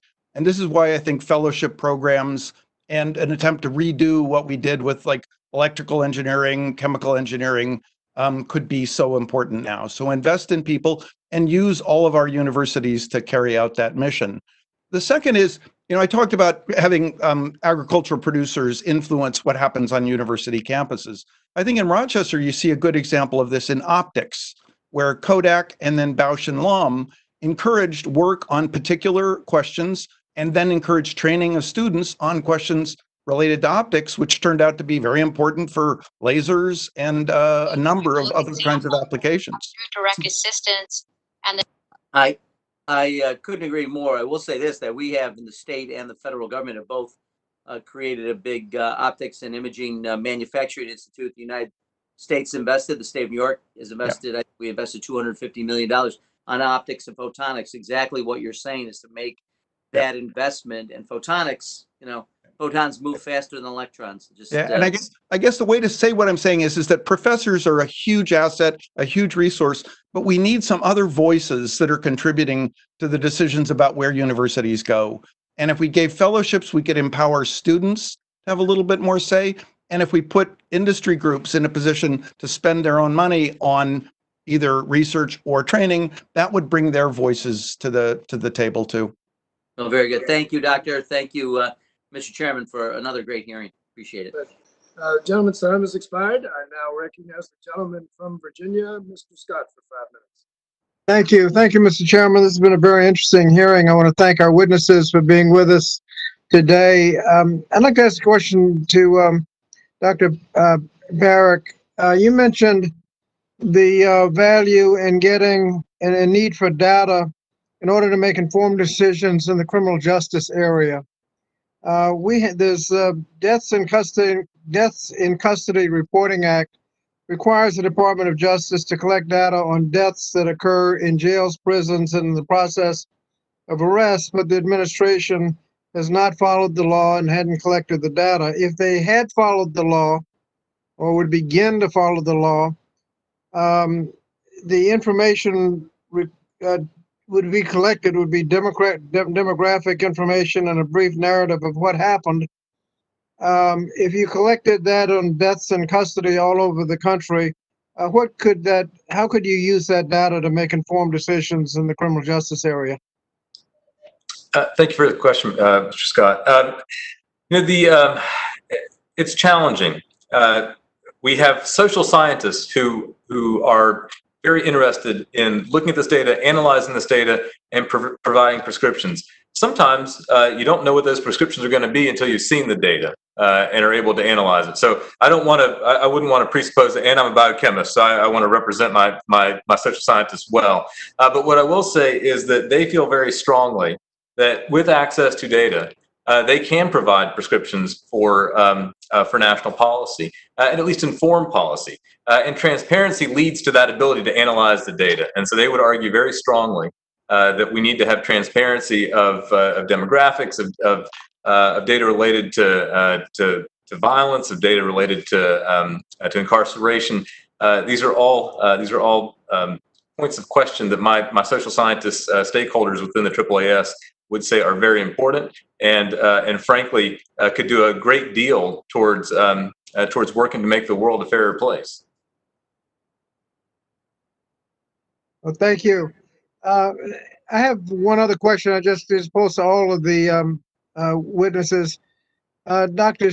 She mentioned that the basic research is done by government, and then when you get the proof of concept, the corporations come and do when profits around the corner, they can be counted on doing the rest of the research. The way we fund research is a number of different ways.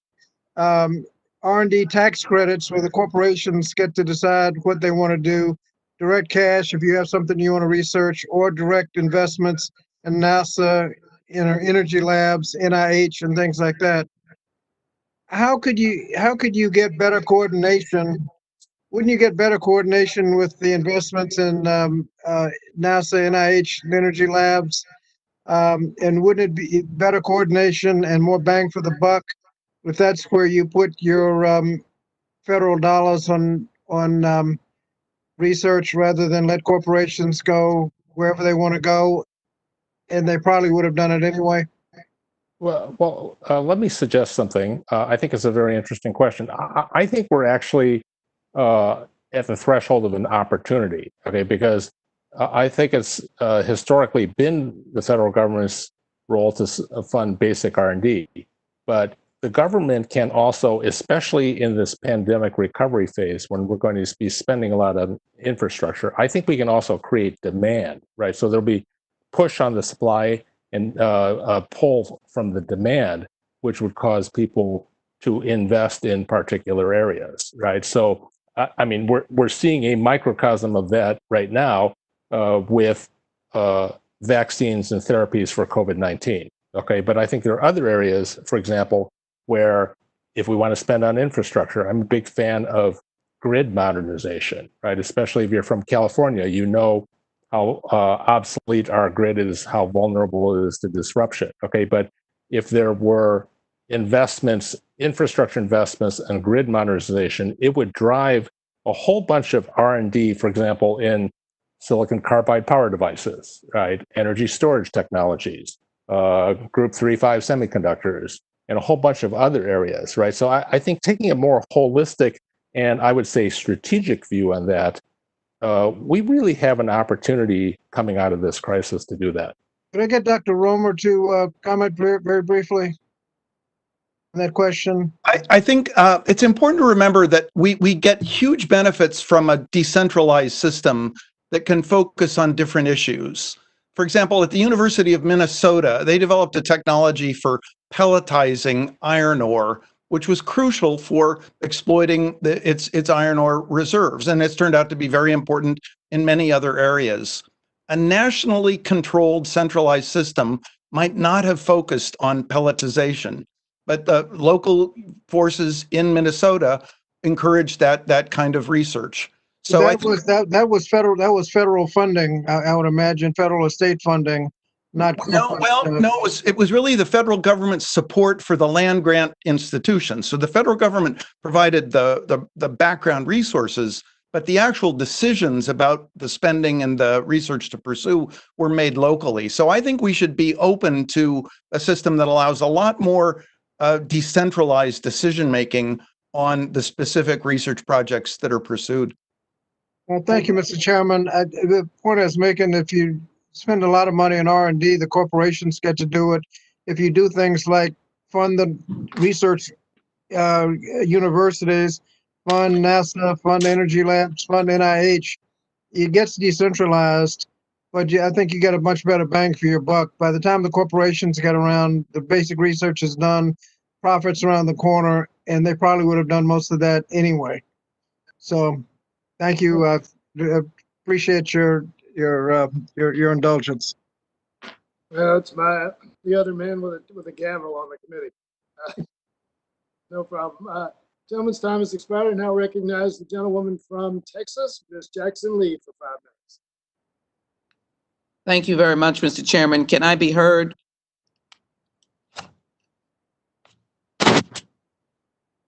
Yes. Thank you very much. Thank you to all the witnesses as well. I'm glad to join this budget committee that is focusing on the necessity of research so that we can save lives. Let me read into the record, first of all, the number of confirmed cases of COVID-19 in the United States, which is now a little bit over 3 million cases. Confirmed cases in Harris County, 39,311, deaths 395. Confirmed cases in Houston, 55,122, deaths at 581. Those numbers have gone up from the moment that the state decided as of May 1st to end the stay-at-home order and, of course, to begin to open up the state. Business and the economy are very important, but it is extremely important to remember that R&D is a preventative measure that provides the opportunity to be prepared. And one of the issues in fighting COVID-19 is a question of preparation. So I'd like to ask Dr. Parikh, specifically R&D as it relates to where we are today. The idea of working with huge pharmaceuticals, which obviously exist. AstraZeneca received $1 billion to engage in vaccine research.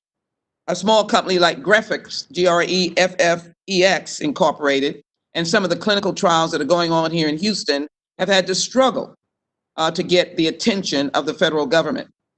What would have been the results of a proactive research R&D protocol for the United States, where we were engaged with research dealing with infectious diseases or the potential of diseases that really we've seen around the world? Dr. Parikh? Thank you. I think what we're seeing is sort of a reflection of the investments that we have made over time. We have made a lot of investment in the basic research and in biomedical research. And so when the virus was isolated, the fact that within 3 months we had characterized the atomic structure of the coat protein and we had all the necessary information for starting vaccine trials is amazing. It's absolutely breathtaking. And that's the result of all the research and investment that has been made over the last 20 years in NIH, in that infrastructure. But then you also see the lack of investment in public health. You see the atrophy that's taken place in our public health departments around the country. You see some of the atrophy that's taken place at CDC. And so you don't see what you didn't get was the immediate public health response and the powerful public health response that could have helped us in the initial stages of the pandemic.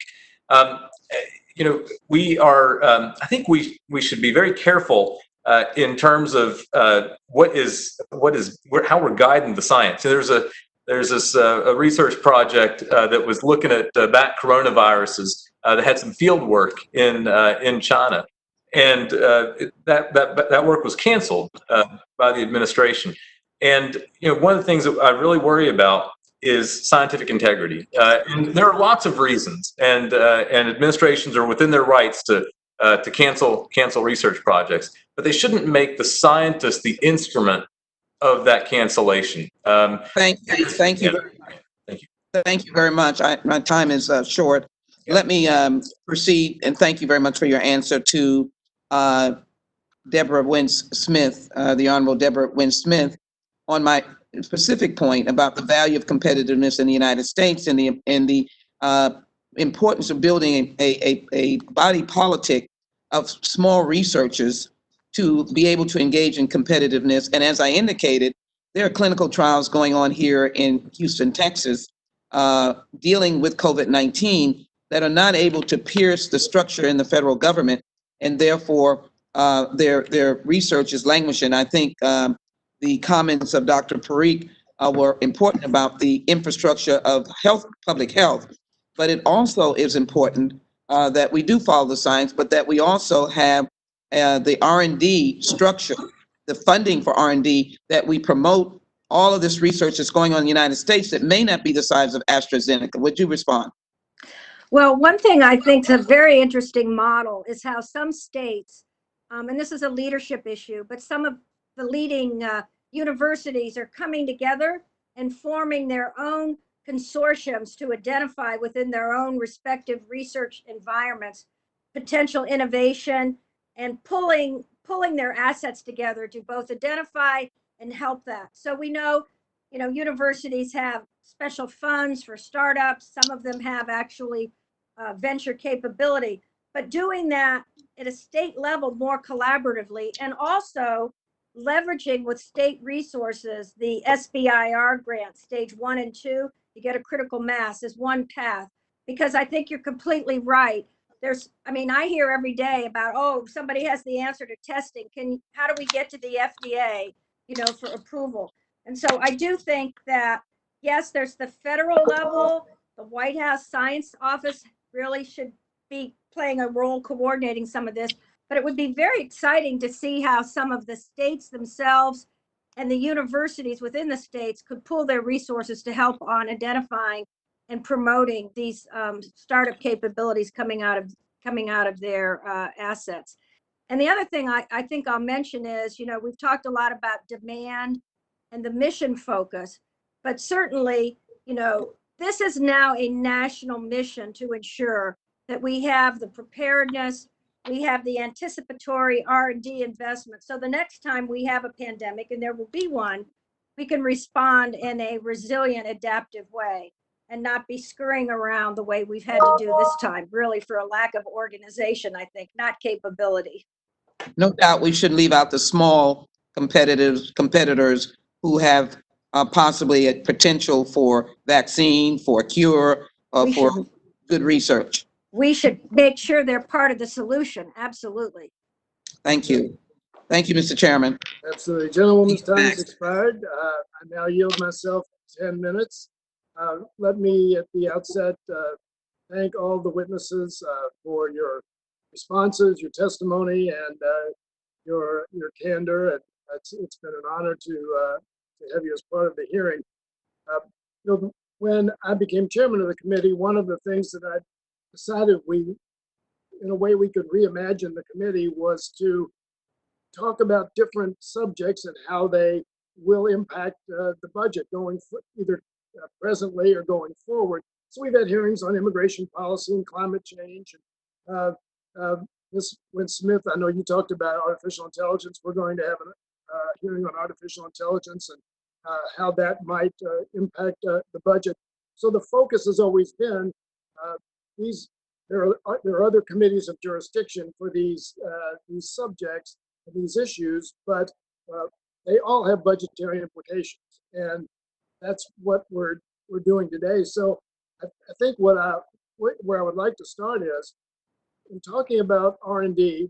We talk about its impact on so many things, but what is the potential impact on the budget going forward, and whether it's through employment, whether it's through developing new industries and so forth, and what would be the budgetary implications of a reduced or even a more of a maintenance level of investment in R&D. And I'll start with our Nobel Prize-winning economist, Dr. Romer.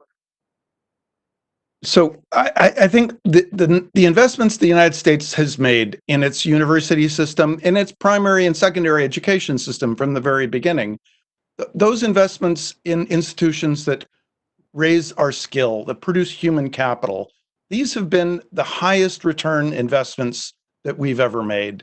And I think if we continue to make those, we could have more growth in the future, and we would have more income, more tax revenue, and we would get the benefits of a self-fulfilling reinforcing cycle. So I think we can't underestimate the importance of investing in people. Research is one of the ways to invest in people, but it's not the only way.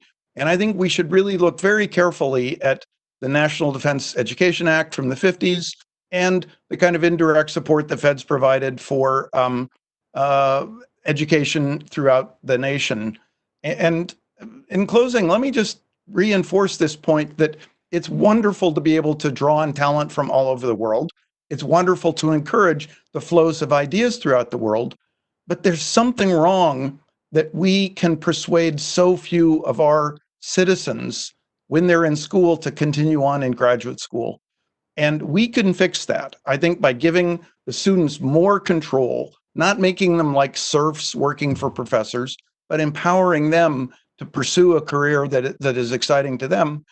We will actually we can supplement the international supply of talent with a much deeper, much better educated U.S. body of talent.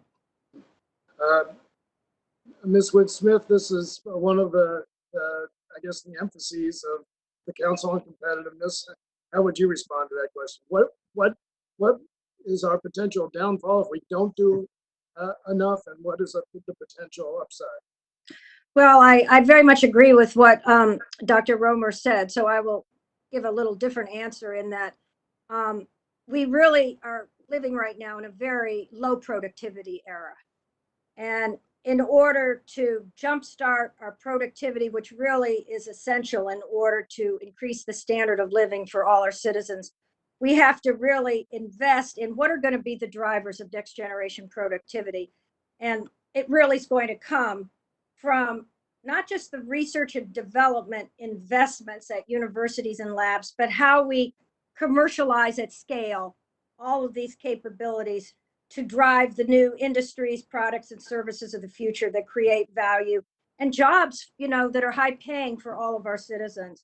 So if we don't invest in the people and we don't invest in these big platform opportunities, and we know they're there, I mean, we don't have to identify them, we will be left behind economically.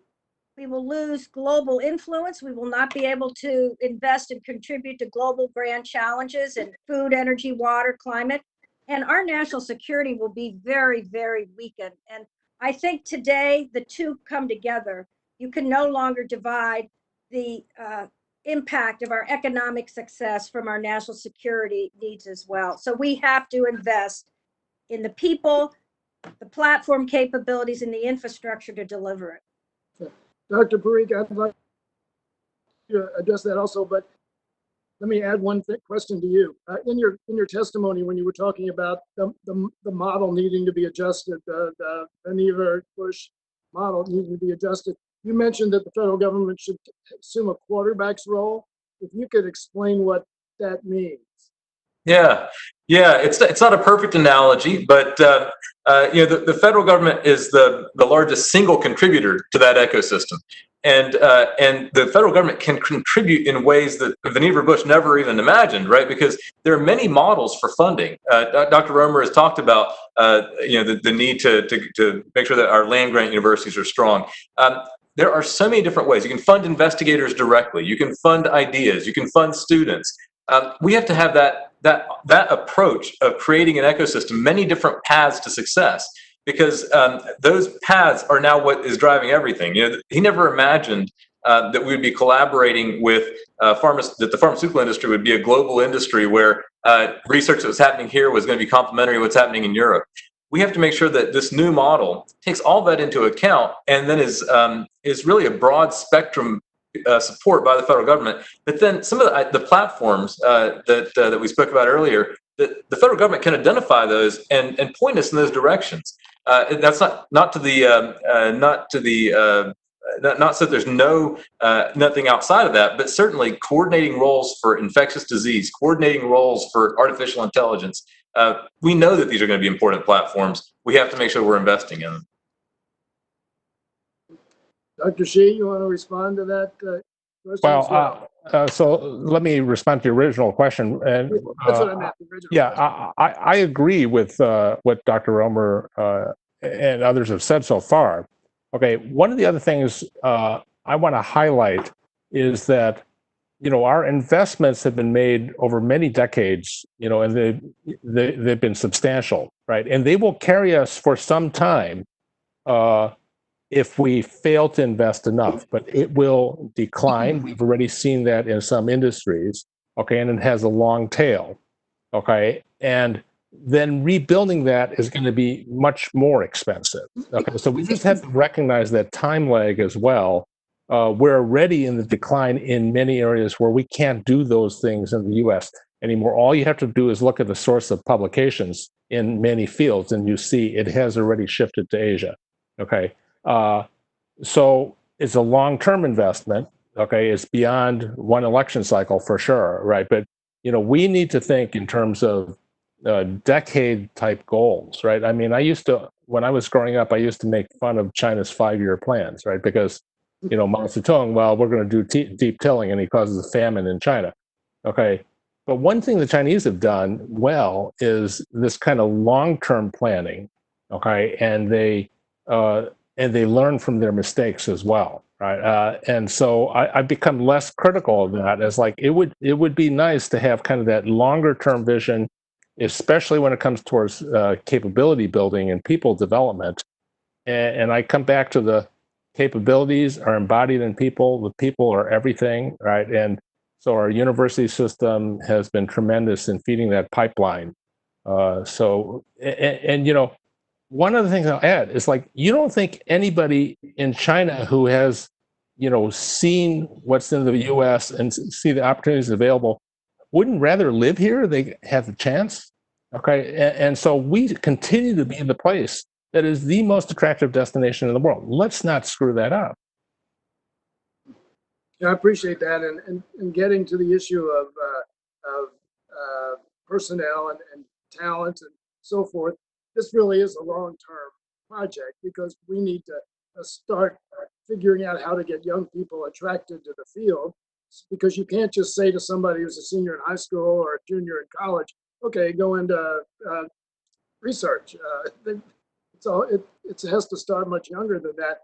And one of the things that I'm going to go over my own time, but again, I have the gavel, is that I think about what we saw in the movie Hidden Figures and the Black women who had done extraordinary things, but who nobody in the country knew anything about. And I'm sure young Black children didn't know anything about that. Years ago, when I was writing columns, I was doing a Black history column and I was doing some research, and I found out, I'm an avid golfer, I found out that the golf tee was invented by a Black dentist, G.W. Grant. Who would have ever thought that? And then you think about George Washington Carver and so many instances, Lewis Latimer, who invented the filament. And so a lot of it is exposing young people to role models, I would think, as to what their potential is as well. Anybody want to comment on that briefly? Yeah, Chairman Yarmouth, if I could, the AAAS is a gatekeeper organization, right? If you publish in Science Magazine, you're on your way to an academic career and a research career. You're well on your way. If you get a fellowship from us, you're well on your way. And one of the things that we notice is representation matters, right? So if in our fellowship process, there's a very good demographic diversity in the selection committee, and lo and behold, the awardees are diverse.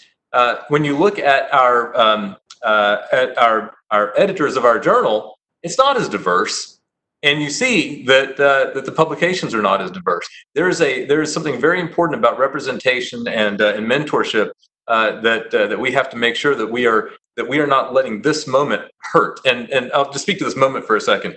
With COVID-19, the disruptions to research, with these immigration policies, and then challenges to our K-12 educational system, we're in danger of losing a generation of talent in the sciences, and that would be tragic because these are lagging indicators. We're living on the investments that were made in people 10 years ago, 20 years ago. If I could just echo something that Deborah Wynn Smith said, she pointed to the military academies.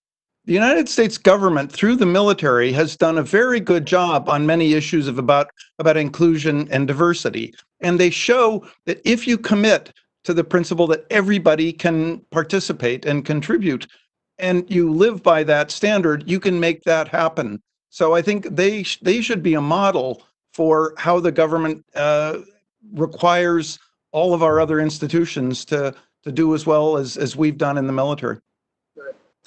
Could I just add one thing? I would go just right like ahead. that. One example of a university that has done an incredible job in bringing women and underrepresented minorities into STEM from the graduate level all the way up through being graduate students, and that's the University of California at Santa Barbara. They have a completely different model. The moment these young people are freshmen, they are linked with advanced researchers doing PhD work, and they get inspired and they are mentored all the way through. It's not the traditional thing of, oh, you come into a big chemistry class and by the end of the year, 3/4 of you are weeded out. We have to expand the pool of innovators in the United States. And again, that doesn't mean that we don't bring others in. And the council was the first organization that said staple a green card, for the graduates in our science and engineering enterprise. But we have to bring in our own citizens as part of the enterprise. Well, I'll let that be the last word. Once again, thank you all for your time and your wisdom, and we appreciate it very much. I think we've made quite a record here in this hearing. So thank you, Mr. Flores. I guess you're sitting in as ranking member. Again, I appreciate you being with us. And with that, if there's no further business, this hearing is adjourned. Thank you. Thank you.